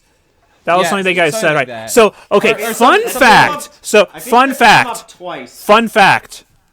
So F-Zero GX was a collaboration between Nintendo and Sega, and it was handled by Amusement Visions, who were known for doing the Monkey Ball games at the time. After Amusement It definitely had that Visions feel. ended, the producer of and the main guy behind Amusement Visions went on to become the producer and director of a little franchise known as Yakuza. Epic. Yeah. And he Well, did it's not apparently just go out. Yakuza. It's Well- like I feel like he would be, or no, oh sorry, this isn't related to the producer guy. I was just Captain Falcon. Well, because the producer and director, and he actually apparently did say that since he did produce F-Zero GX and directed it, he did say that he didn't direct it, he produced it. He did say that he would be interested in doing an F-Zero game if Nintendo approached him. Gee, if only. So there is that connection already there. So anyway, Yeah, Captain Falcon. Speaking of companies neglecting certain franchises, yeah. So see with Captain Falcon, so I haven't really played any of the F-Zero games outside of like a little of the original on SNES. That's okay. You can't play any of them on the Switch anyway. No, you might be able to play the Exactly. original on SNES like, Online, but that's just the original. F-Zero is like the franchise I know the least about. All I know is Nintendo's sitting on a gold mine with the character of Captain Falcon. Like, we all love him from Smash Bros. We love his, like, attitude. His, like, show me your moves. Like, come on. Like, he's such a cool guy, but, like... Which, to be sometimes- fair, Sakurai kind of invented all that. Exactly. Yeah. And it's like, he's kind of like a Smash original character, almost. Like, he Yeah, invented, like like, Roy. all of his moves, his personality. And yeah, Patrick just brought up Roy from Fire Emblem is, like, nothing like he is in Smash Bros. In his original games. Well, because Like, his game wasn't out yet. yeah, Sakurai just made stuff up for him. But, like, Captain Falcon should be, like, the star of his own, like, action franchise. Like, I know F-Zero is his franchise, but, like, I just feel like this character that Sakurai mostly concocted is just too good to not use in his own, like, Devil May Cry type franchise or, like, Bayonetta type franchise where he just, like, where you Falcon punch people. It's like a beat 'em up with all of Captain Falcon's moves, just like this 3D action brawler. They should make that with this character. But like the only problem with that is like, you know, F-Zero itself is a franchise that exists, and people would. Williams has said this before. People wouldn't be happy if that's how you reintroduce. If you do like, if you Captain Federation force it. yeah, especially if it turns out not to be good. Like, if it ends up being a great game, then I don't think people would mind as much. But Like a compromise, it's kind of a it gamble. might be it could be a compromise if like they say, oh, they do half and half, like it is a racing game, but in between you do have like the bounty sections, and like maybe Yeah. it could be like feed into that, like oh, you might find like supplies or to upgrade your car to do better in the racing sections. Maybe that could be something that could work. We don't know, but it's just like F-Zero has just been so neglected that it's like the gaming landscape has changed so much since the last mainline game, which was GX, that you can't even make the argument that an F-Zero game in this day and age would do bad or ever, because you don't even know that, because it Yeah. hasn't been one. Yeah. Yeah, exactly. I feel like this is the perfect like time to reinvent Captain Falcon, like And reinvent the it's- franchise and like bring it back. The best way to put it is that like it's very arcadey type of racer, because like it's not that F-Zero is like the Oh, like more GX like is. the more serious, harder, advanced kart racer type deal. Like because the only two racing games you really get nowadays are Mario Kart or Gran Turismo, Forza, whatever. Yeah. Those like, and there's like that's nothing- not the nothing only in kind of between. thing that is, because like F-Zero is Cars like the 3. big high speed you can't get anywhere else. Yeah. Like, okay, there's like Wipeout, which is like the PlayStation version, but it's what you can compare it to, and even that hasn't gotten anything recently, right? Yeah, remember I anything don't think about so. So it's like you have the Craig died again, and you have all this. That's okay. like, I'm not bringing him back. Yeah, you At can this just point, I can sync up the rest of our audio. honestly, I feel like you should just port GX and give it online as a budget title and see how that does, and go from there. Yeah, Maybe add like the I mean, courses from honestly. X, put them in there, and Yeah, like because like with Crash, they remastered the first 3 games, and then like that did well, so they made a sequel. So like, just do that with F-Zero. Like, Well, they did it with Crash Team Racing. oh yeah, they did that with Crash Team Racing as well. Like, yeah. yeah, just why not? It's a safe way where you don't have to do that much work to like bring the franchise back and see if there's interest, which there is interest.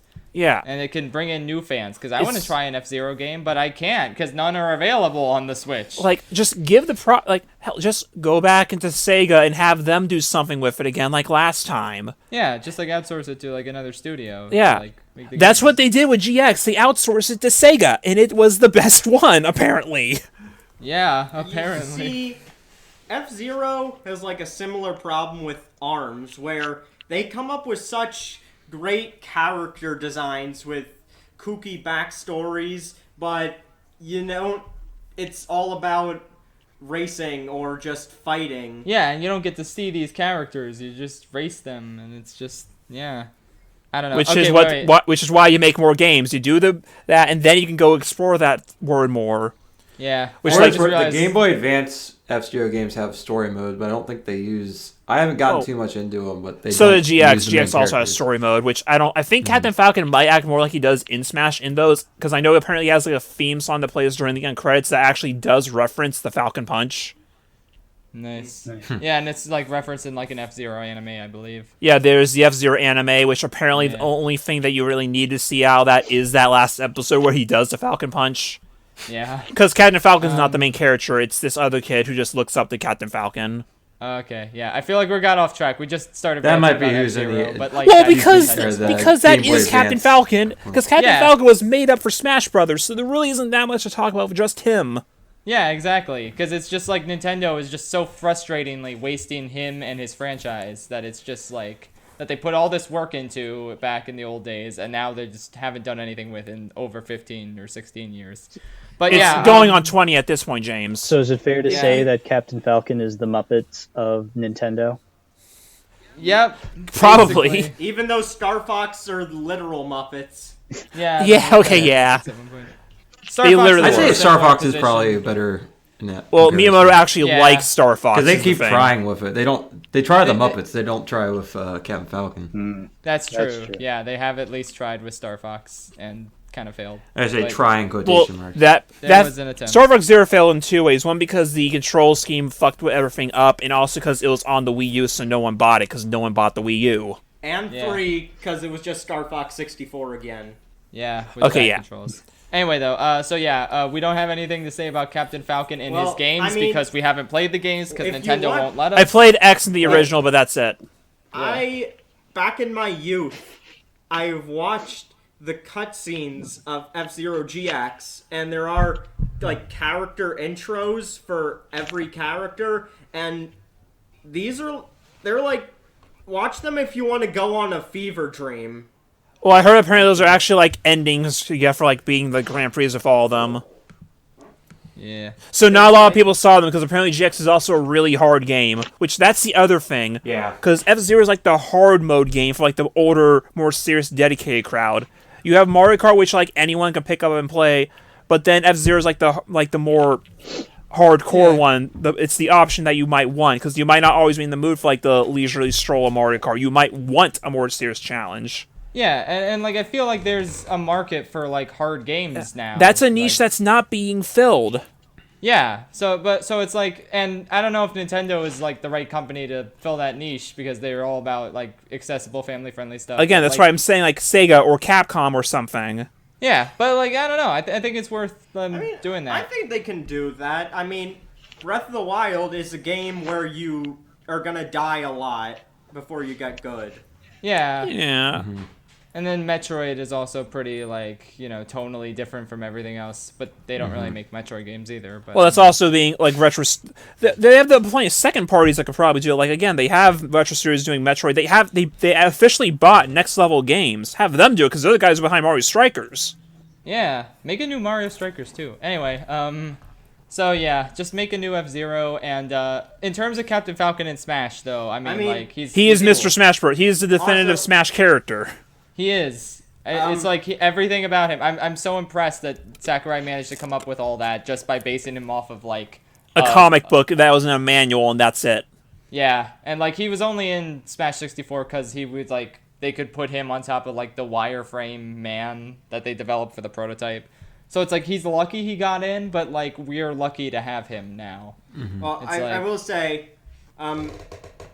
in F-Zero GX, the cutscenes, Captain Falcon is a pretty lame character because he's all talk and then he gets tied up and he gets threatened a bunch, but resettle it with races. He doesn't fight anybody. Even Okay, though well he should. I think Captain Falcon should say the F word. It would be epic. yeah, Falcon Well, like, Punch. it's like again, like I feel like F-Zero, like we mentioned, like Yakuza again. That's the kind of tone that F-Zero could work with.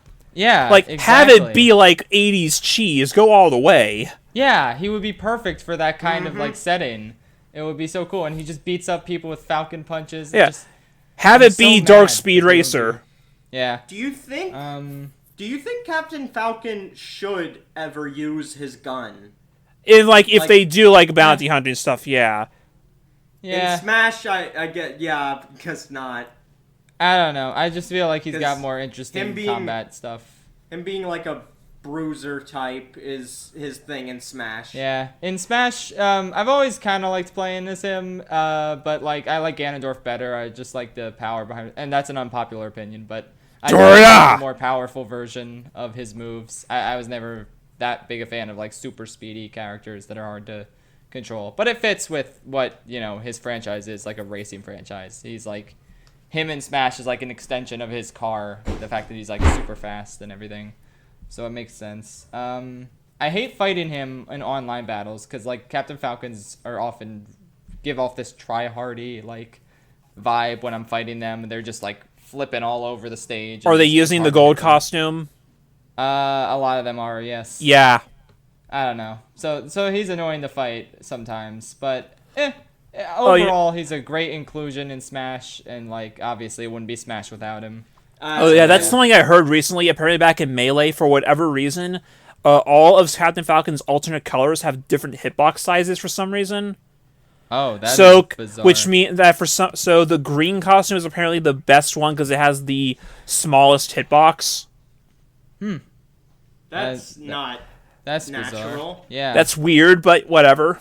it is weird. Anyway, though, But you also gotta mention Captain Falcon, how awesome he is in all the Smash cutscenes. Yes, Oh, dude. yeah.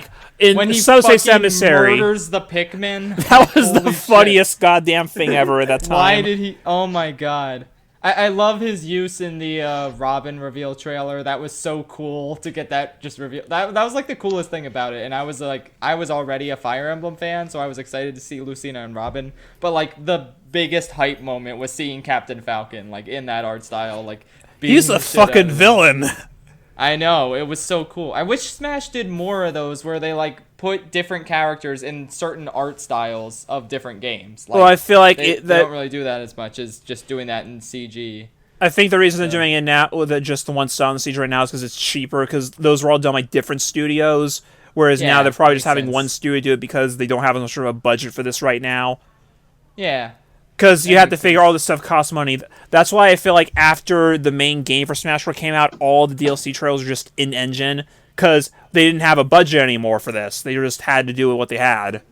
That's true, yeah. Ultimate, they clearly have a higher budget for DLC because Yeah. they actually Yeah. can do CG trailers. Well, I think Yeah. they planned this out too sooner. Because originally for Smash Bros., Mewtwo was supposed to be it.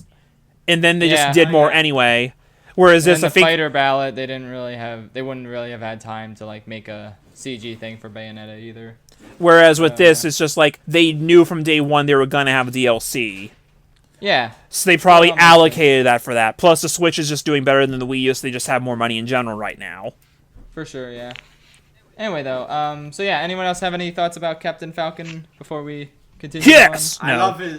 I love his bromance with Olimar. That's true. Show me your moves. He just grabs the little man and they jump on the platform. I like his melee scream. His ooh. that's the funniest scream. When he Anyway. when he teeters on a ledge, he goes whoops. He's just awesome. I love that man. He is, Anyway, he is the goofball. We love him. Glorious final smash. You get run over by his car. he has an amazing. He kind of invented cutscene final smashes, and it's he had the first really cool one. I like So- how the mod for it where it's just Captain Falcon running down the track and he just punches you at the end. Yeah. Yep. Anyway. Wait, let's do that thing. Oh yeah, that thing. Falcon punch. Falcon kick. Good stuff. Anyway, now it is time for the random food generator to give us a random food, Oh. and today's random food is Nesquik. I've never drinking Is Nesquik. that a food? Me neither. Nesquik? I've Neither drinking have I. Well, chocolate you've pronounced milk, it but wrong. that's It is Nesquik. Nesquik. All right, so I have never had Nesquik. Is it But the chocolate milk dust or is it the actual chocolate milk? It's It's the the, dust, I think. I don't know. It just says Nesquik RD. I'm pretty So- sure it's the dust you put in milk and it turns to chocolate. Okay. Okay. Has anyone had that? I've had No, I just It's put. food. I It's just had been milk. I put probably chocolate 15 syrup years. Okay. Yeah, no, I've had a dust tip times. I've never had chocolate milk But dust, and I've never had it's this. been a I've long had time. Nesquik brand chocolate milk, but I've never had like the dust. Or if I So have, I can't remember. Nesquik brand strawberry and vanilla milk are great. Okay, what's so weird? Uncomparable. we all like chocolate milk. That's the end goal, right? Yeah. I Yeah. don't Great. know- Well, that's it for I the don't- random food generator section. Let's move on to the Q&A. Okay. I don't Oh, think yeah. I've ever had chocolate milk, which is How weird. the fuck? How? I love chocolate and I love milk, so. But So. Patrick, there's a first It time seems for like an everything. easily solvable problem. Yeah. Why don't you just have it then? You just get it. Oh well. Maybe someday. Patrick, do you have Anyway. milk in your fridge right now? yes, Do you have chocolate syrup in your fridge right now? no. Do you have it in your pantry? Well, he has been. I don't think he does either. Well, we have been foiled in our attempt to get Patrick to drink chocolate milk. Damn. Yet another food Patrick has not had. Oh well. It's Q&A All right. So time. anyway, Q&A time. I saw one for Hal about the Skeksis. About the what? Skeksis. Yeah. How would you rank the 16 major Skeksis? Oh boy. All right. So for those of you who don't know, who are unaware, this is referring to the creatures from the 1982 film, The Dark Crystal, which I am a huge fan of. William knows this. It's your favorite movie of all time, It's my correct? favorite. It's my favorite movie of all time. Yes. And even though it's my favorite movie of all time, I know the Skeksis have actual names, but like I've never organized which is which. Like I'm on the Dark Crystal subreddit, and it'll say shit like, "Oh, this is what Skexial looks like in regular human clothes." I'm like, who the fuck is that? And it's like, it's me we're talking about, someone who's seen it like, 7 times at least. God. All right, I'll just say all 15 are F tier and not cool, and the only S tier god Skeksis there is Chamberlain. He's the best. Epic. Yeah.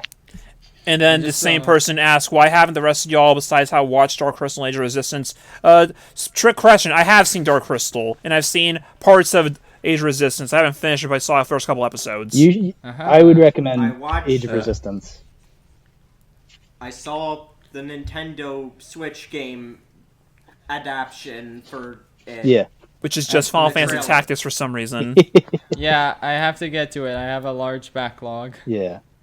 Um, I would recommend to all of you watch the movie. You'll probably hate it, but it's worth watching. And the series was pretty good.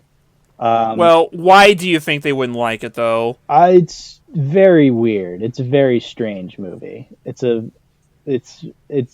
creature designs, for one thing. A lot of people find them to be, very weird, very creepy. Me personally, because I've seen the movie so many times, like I'm not at all fazed by how weird everything looks.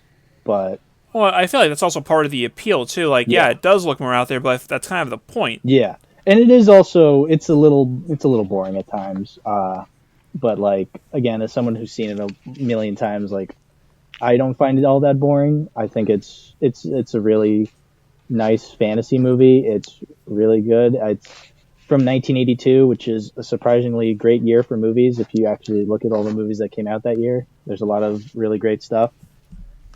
But yeah, and then the series I would also recommend because it's really good. It's one of the very few modern day like sequels, prequels, nostalgia baiting, yeah, all of that stuff. It's one of those that actually comes across as really good. Like it's amazing. It's a better prequel. It's a better prequel than the Star Wars prequels. Well, I'll say that. Yeah. This is where the fun begins. It's not as memey, but it's All right. it's at least good. Nice.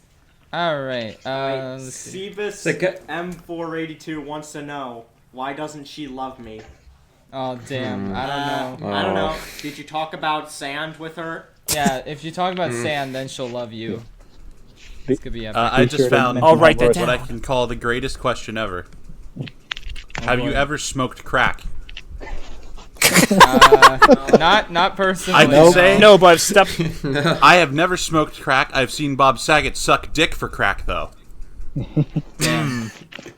You sure have. I've stepped on a crack before. It broke my mama's back, damn near. Yeah. Damn. Damn near broke her back. Damn, son, I feel sorry for you. Golly. But of all my problems, Leafy number 2 wants to know, Nerf or nothing? Nerf, Nerf. obviously. Sunny D, all right. Yeah. From Buster, the man who always retweets my stuff the moment I post it. Have any of you played the Scout Program game yet? And if so, thoughts? I played it back on the 360. I did buy it again, and I streamed it with Rob. So go check his stream backlog channel, Stream Rob Jira, where you can see us play the first 4 levels of the game. We get desynced multiple times. It's hilarious.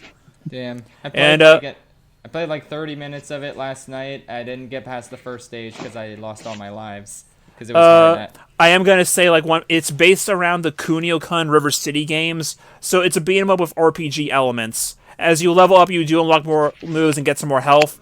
But if you want to make your stats go up, this is where money is important. You do need to go into the shops and stuff and buy like food items and the other items to increase your stats. Okay. That's apparently Rob has had the game since the beginning on 360, but he never knew to do that, so he never got past the second level. oh my Damn. god. And I'm like, Tragedy. wait, Will, you beat this game by yourself? Yeah. Wait, Rob, have you never bought items? No. Well, that's why you never got past the second level. Well, that's why I haven't gotten past the first level. in my Well, to 30 be minutes fair, of playing. well, I mean, okay, that's also fair, because I've also played the game multiple times. I've maxed out every character, and I've done multiple playthroughs, so I know how to play the game. So I've beaten it the first level with no problem when I got it again. Yeah. But I will say it did take me a while the very first time I played the game. I think I had to do like 3 tries, and then so I finally beat Matthew Patel. Okay. That sounds good. Luigi's Mansion from Luigi's Mansion at Twitter handle Mansion of Luigi asks, what is the worst game by a major publisher you guys ever played? Well, I'm glad you asked. May I remind you of the disaster that was Fallout 76? Oh, no. Oof. Yep, that existed. I did not play that, though, so I gotta think. I have a copy of it somewhere in my room. I don't know where it was, but I remember buying it for $30. Yeah, you bought it when we were at the mall that one time, Exactly. like a year and a half ago. Oh, shit. Yeah. I was like, why? That was his I bought it mistake. because it was the Ultimate Edition at the time, and they were selling it for $30. And I remember you was saying, like, oh, it wasn't that got better as it go on. Like, even if that's true, it still isn't that great, is it? It has now turned into people who have insanely high levels go around, kill monsters for you, and give you all the loot from the monster. Oh, so the game plays itself now, okay. Yes. Oh. They play the game for you. Yeah. I'm trying to think, because, like, every, like, major Nintendo game that's, like, notoriously bad, I haven't played, because, like, I just didn't want to. I want to say... I did play Hey Pikmin, because I'm obsessed with Pikmin, and that was a mistake. That game is not good. I'm So too that nice might to be- do for this question. That might be my choice. I played a few seconds of Adventure of Link, but I think a game I actually sunk my teeth into would be that is bad is Mario Party 8. Oh. Yeah, that one's not good. I like the boards of Mario Party 8, but the minigames aren't great, and it's just very bland. Yeah. Oh, you know what? I have played semi-modern Pokemon games, not Sword and Shield, but I didn't like X and Y. I didn't like Sun and Moon that much either, and I also didn't like I've played Fire Emblem Fates. You know what? Fuck Fire Emblem Fates, that's my choice. It's so bad. Revelations especially is just the worst shit ever. Fuck everything involving that game. Fuck Corrin. They shouldn't be in Smash. Fuck Corrin, all my homies hate Corrin. Yeah. But you won't. Let's but see. you won't hear about that until episode Episode 60. 2, I want to say. Yeah. That sounds right. Yeah, Okay. because 62, wrong. They're the wrong edition. Yeah. Okay, does anyone else have any answers to that question? Because we're I'd talking about major prob- publishers. That's the problem for me. Yeah. I'd probably go with Jungle Beat. Oh. Donkey Kong Jungle Beat was not good. That's the one where you gotta pound the bongos and it's like a platform. Yeah, I tried really hard. Like most bad games, I just give up pretty quickly. But I Yeah. really wanted to use my bongo drums, and I had the Wii it was version. not good. I had the Wii version. I didn't mind it, but like it wasn't the best. I'd still rather play a traditional Donkey Kong game over it. So buy Tropical Freeze instead. Yeah.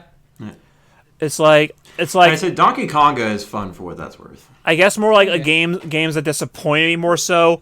Two obvious answers would be Lost World and Forces. No. And like I've said this before, like I don't think Forces so much is a bad game as it is a boring, mediocre game. There's just no meat to the game. The levels Yeah. have like no set pieces and it's not worth going back to them at all. The game is short. Like Sonic games always are short anyway, but it's like there's just no reason to go back to Forces at all. Whereas at least other games like, yeah, Lost World's disappointing too, but like, at least that is more interesting with what it was trying to do. And like, so like 06, like sure, the horse has been beaten to death. Like it's at least an interesting failure to look at.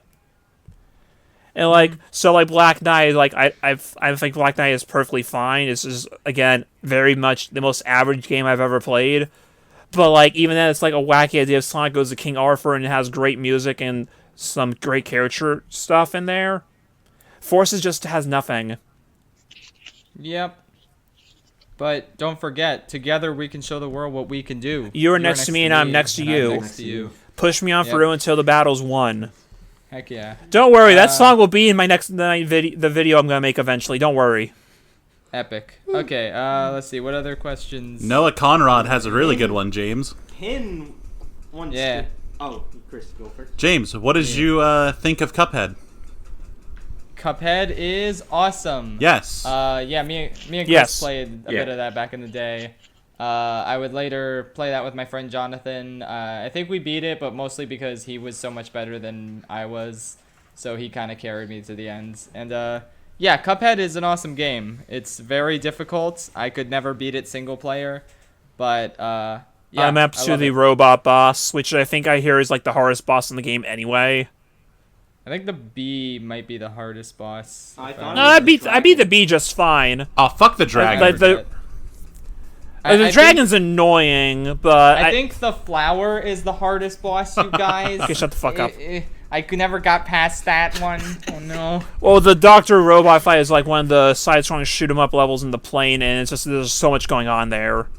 Yeah, James- the plane levels are a bit disorienting. James, did you know there's a journalist difficulty level that selection there? You should play that instead. Oh boy, that sounds good. That way you can progress through the game.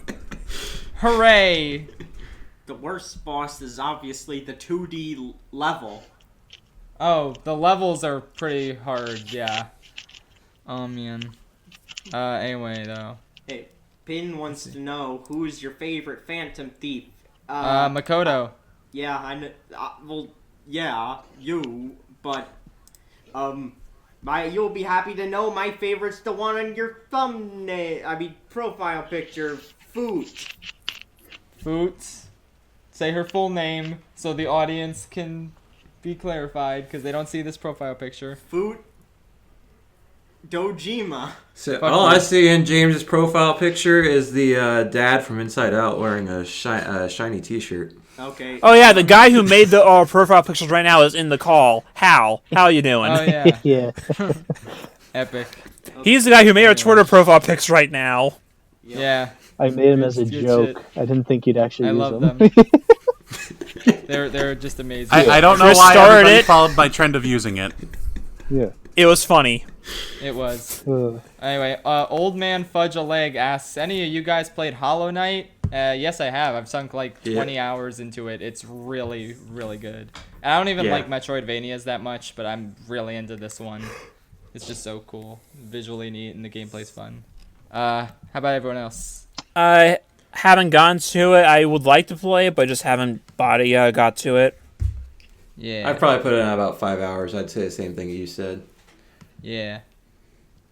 It's really good. Okay, probably I have the a question here from. Go ahead, Ben. It's kind of the only. I got it on PC, and it's pretty much the only game that I play on PC. That's the reason I play it. Nice. Yeah, I knew it was good. I kept hearing that. I only picked it up because it was like free for PS Now members. So I was like, yeah, might as well. And then I just really got into it. So yeah. Yeah, the art style is really nice. Characters all nice. Yeah. Pretty much it. Definitely. From McDonald's Worker. This is a two-part question. One's for James, one's for Hal. James, how did your YouTube career start off? You and Chris and Patrick can answer this because I already know the answer, but yeah. Okay. There was once, this class in high school called digital media. Me and Chris made shit posts in our digital media class, and then we put them on YouTube. That was the start of our career. And it grew in popularity for some reason. Yeah, because like our SpongeBob live action reenactments are what really made it grow. Are you gonna reference those in the million subscriber special? Oh, I should. I was more focused on referencing the YouTube poops, but yeah, I should reference those. Bring it all back. Bring it all Bring back. it all to the back very like we're beginning. going around town, baby. Hell yeah, brother. Bring it around There town. are live action segments. There are live action segments, so that does kind of it'll all tie together Nice. like a beautiful tapestry. And Anyway, the second question is a very simple one. What editing software does Hal use? I use Cyberlink Power Director, which is not a very popular. It's not Sony Vegas or Premiere or anything. I looked one day. I just looked up like editing softwares, and it was like the first one, and I got the full version, and I downloaded it on my computer, and I've been using it ever since. Is it good? So far it's been good. I mean, it's about as it's been. I mean, it crashes sometimes. You know, I don't know if I would complain about it as much as some people complain about Sony Vegas, but I mean, it's fine. It's very simple. I can't do anything. I can't do ear rape on it. So like when I was making YouTube poops back in the day, like I couldn't do ear rape jokes, which pissed me off because I really wanted to. But other than that, it's pretty good. I can relate. Yeah. Yep. Okay, let's see. Quagfire is asking for Schaeferless. You mentioned in your Ratatouille video that you thought your Shark Tale video was not up to the quality standard from your others. Could you please elaborate on that? Because I think it was pretty good. Yeah, it's like looking back on that one, I think the fact that I spent the first 10 minutes talking about the billboards, I mean, that was just kind of shitposty. But I think for an analysis video for people who aren't like familiar with my channel, like that really seems nitpicky, and it is. It totally is. I get to actual criticisms of the movie in the parts after that, but like starting the video out with that was not a good choice. And in general, that was before I like really took off and like reviewed any movie substantially outside of like Shrek 2 and the terrible fanfic known as The Third. So I didn't really like, I don't know, have a good idea of how to structure the video. I referenced my YouTube poops a lot, which like the Shark Slayer YouTube poops, and that was mainly for my current small audience.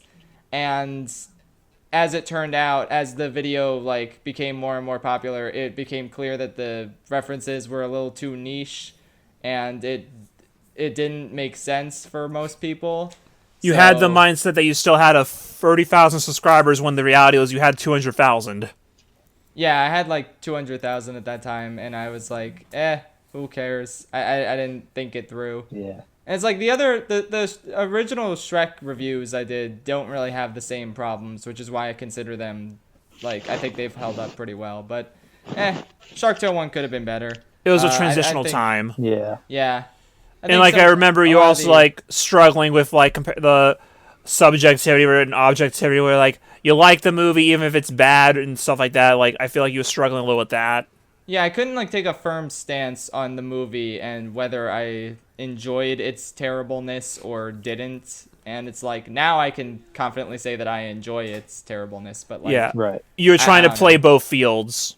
Yeah, I definitely like didn't have a strong like feeling like a concrete feeling towards the movie. I was kind of like mixed between enjoying it ironically and hating it and not wanting. I don't know.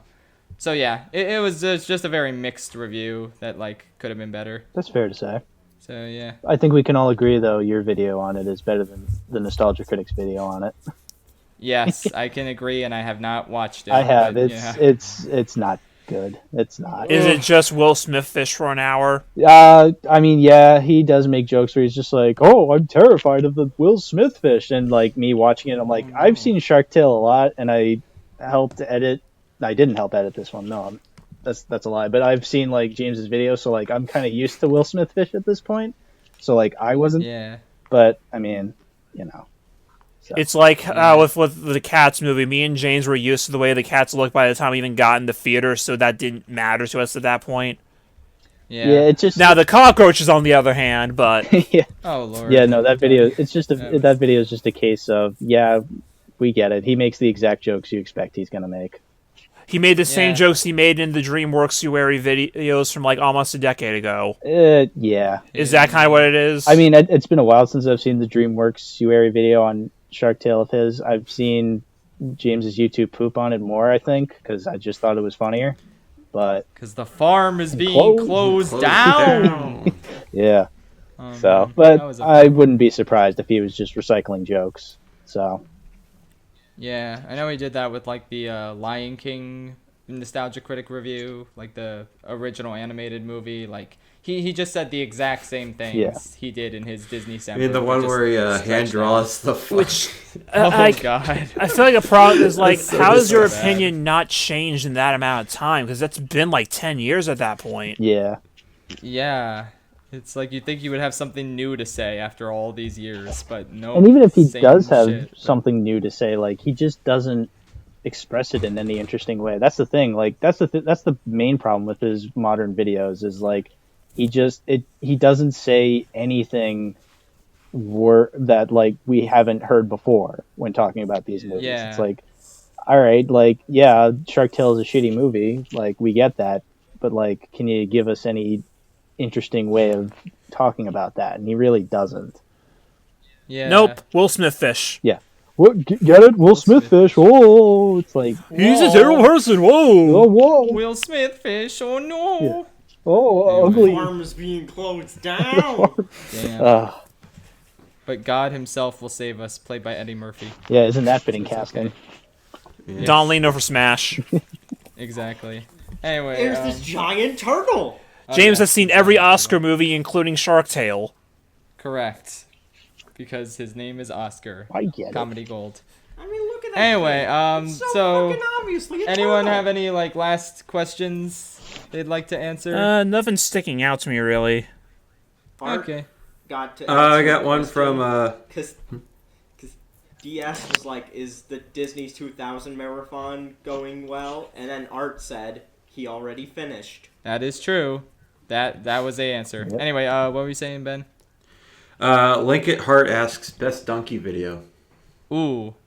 God, there's so Ooh, I many. can answer this one.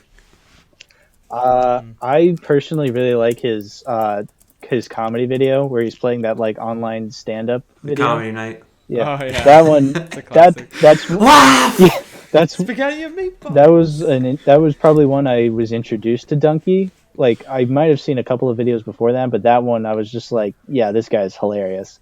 So Yeah. I think the Comedy Night video is one of my favorites. yeah, Comedy Night is Yeah, definitely my It's really favorite. good. All right, guys, our next guest here is Hideo Kojima. What's going on? Yeah. You know what? I particularly like his prank call videos, and I think my favorite one Yeah. is the Big Yoshi one. That's iconic as well. Like that was just too good. Oh my god. It's nearing its 2-year anniversary. I can't believe it's been that long. But I distinctly remember it came out in I'm January 2019. Space. Laugh. Hey, I'm looking for the new Yoshi, Yoshi game game. for the Switch. Yeah, I'm in space. Well, I mean, yeah, Big Yoshi is a meme because of him. Yeah, I mean, it was a meme before, but he really like brought it back with that video. Yeah. Yeah. It was great. I've really liked his videos about Breath of the Wild and Monster Hunter World, because both of those were just him reacting to the wonky physics things that can happen in the games. Yeah. I am bringing your weapon back to Mother Base. Wait, no. Stop. That was good. Oh man. So, I feel Let's see. the first one I was probably obsessed with was the Super Smash Bros. Trailer analysis. Oh yeah. That was really good when it came out. It's probably not my favorite anymore. This reminds me of the time I beat Sky in Smash Bros. Oh, no. And after recent events, I'm glad that he beat Sky in Smash Bros. Yep. Looks like Guys. it's gonna be me. Guys, we all know that's Jimmy Neutron in Smash. Come on. Hey Lois, remember the time I beat Sky in Smash Bros? Peter. Here's a real man's game. Foxy Melee, behind baby, the giant melee. killer. Yeah. You can see Gamera, the flying turtle monster. Oh man, such good stuff. Okay. I'd say probably the most important one's probably got to be the history of gaming video they made. Yeah. Oh, you know what? You know what else? I love his Kingdom Hearts and Metal Gear Solid Explained videos where he doesn't even make jokes. He just explains the plots. It's just the funniest thing ever. The jokes write themselves. Yeah. Exactly. Yeah. I like when he's like, because he is a robot, he needs to cut off Liquid's hands, like, or whatever, Ocelot's hand. It's so funny. That's just And what then it is. And then in Metal Gear 5, you play as Venom Snake. Metal Gear 4. just that's all there you need for Metal Gear 5. Yeah, his I go Sonic back to those videos, sometime. his Mario Kart videos, his Mario Maker videos are all great. Die, bitch. Oh my Die, god. bitch. So many great ones. It's the Hidden Gems probably his Viva Pinata video. Oh damn. I need to Remember the Lisa video where it's just he dies terribly every time? Damn. Top 100 games too. Also, that video. It's yeah. it's definitely his best one over 10 minutes. Yeah. Me and Patrick love the Lego Star Wars ones. Like, here we are, R2 Dagobah. Dagobah. You know, I feel like Not the Dagobah system. No, Really? this is Dagobah. with Dougie's videos, you can always say, there's something for everyone. Yeah. Yeah, it has a little something for everyone. I gotta watch more Donkey videos. Oh, Xbox Yeah, Direct. they're iconic. That's also a classic. Yep. The YouTuber tier list. Yeah. The COVID safety video was. Hey y'all, Z tier. Last of Us 2 is now real life, but the game is canceled. If only. Oof. Man. Tim Hanks now has the coronavirus. Please do not watch any of the Toy Story movies. Here are the funniest bits. Thank you, Green Day. Oh my god. I have to go now. And get back to playing Animal Crossing New Leaf on my Nintendo 3DS. Yep. And with that said, I'm the Saturday we have party. to go now. We have to go now and go play Animal Crossing. So let's wrap up this podcast. Yeah, we've been here for 2.5 hours. That's an entire hour longer than usual. Yeah. This Looking is for a a long one. copy So this is of fun. Hogan's Castle. Do you Hogan's have it? Castle. You play as Dracula. Explore 3 levels. Okay, so let's do our. I'm not donkey, but I might have spaghetti and meatballs if you ask nicely. Uh-oh. Okay, so let's all recommend or plug something now. Starting with our guest, Hal. You can recommend something to our viewers or plug your channel or something you're doing. So Okay. go. Well, my YouTube channel is Citizen Hal. I too am trying to make analysis videos. So I'm trying to get back into that. So yeah, go follow me there. Follow me on Letterboxd, also at Citizen Hal. Yeah. I'm doing a lot more reviews there because they're shorter to write than videos. So yeah, that's about it. Yep. Sounds good. Let's see. Chris, how about you? What do you want to plug or recommend? Well, I'm glad you asked, Jimbo. As it is customary, Thanks, Peter. I have a sponsor for every episode. It used to be Maximum Overdrive. Then it was Dr. Pepper. Tonight, I'm proudly sponsored by Mountain Dew Major Melon. And I'm also sponsored by Mountain Dew Livewire. Have not had that. Interesting. Wow, that is good stuff. If you want an authentic 2004 experience, go buy some Livewire. It's back in stock. Nice. Hell yeah. So I guess I'll take speaking- the wheel here. I'm gonna plug the fact that me and Chris have lately been doing a lot more streaming on both our channels, and there's some crazy lore between all of them. So whenever there's a stream happening on my channel or Chris's channel, make sure to check them out. James will usually retweet them on Twitter, and he usually also shows up. Right now, you guys are playing And through so do Persona I. 4. Oh, yeah, Patrick. Well, Patrick, you're always there because of James. Yes. So, you know what? yeah. I will Yeah. also make that my plug as well. Plug Chris and William's channels and our streams, specifically our Persona 4 stream on Chris's channel, where all sorts of wacky shenanigans are happening. The main character is Jeb Bush, and his persona is Jeff Bezos, which explains why Chris hacked the game to give himself a bunch of money. We stole Jeff Bezos' money. But Jeff Bezos was also the protagonist of the Doki Doki Literature Club playing Brave. It's true. Yes, we did a playthrough of Doki Doki Literature Club, and it's Jeff Bezos' evil origin story. So, please go watch our streams. It's very fun. So- Remember when we were supposed to do a Let's Play channel? Oh yeah. Yeah, my Remember channel the has turned Shameless into Guy? that. This is basically the replacement Yeah. for that. This is basically that. That's true. Let's see, Patrick, what do you want to plug? Okay, so on my Nintendo, there is this new store rewards that was just updated on the 14th. And these rewards are Ultimate Invitation Greeting Card set. Oh my god. Unfortunately, the item is out of stock. Of course it is. Oh man, I'm not surprised. Everyone just immediately went for those. Well, that's epic. And But, then I'm just plugging it because maybe it'll go back. Maybe they'll go back in stock. Maybe. Please. I hope so. That sounds amazing. Some And, poor girl is going to end up with one of those on Valentine's Day. Would you like Well- to smash? Yeah, epic. Nice. All right, and Ben, what would you like to plug? I'm gonna reuse my same plug from last time.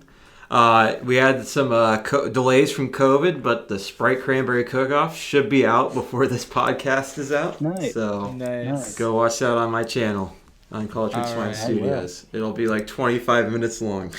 Perfect. I'm excited. Yeah. Sprite Cranberry. All right. Well, thanks everyone. Thank you, Hal, for joining us as our special guest Thanks for for having the me. longest ShinyCast ever, because we all had a lot To to say date. about various things. Yeah. Yes, indeed. We might go I longer think we had a eventually. 2-hour and 49-minute long episode. We're only like 2:38 right now. Damn. Don't worry, Yeah. they haven't announced the Sonic stuff yet. I'm sure that'll add an hour to whichever one that happens. Oh yeah, Yeah. the Sonic Smash episode will be the greatest one. Yeah, that's gonna Whenever we be get around to over that. like 5 hours because William will just keep. Hey, talking Chris will about talk Sonic. too. That's true.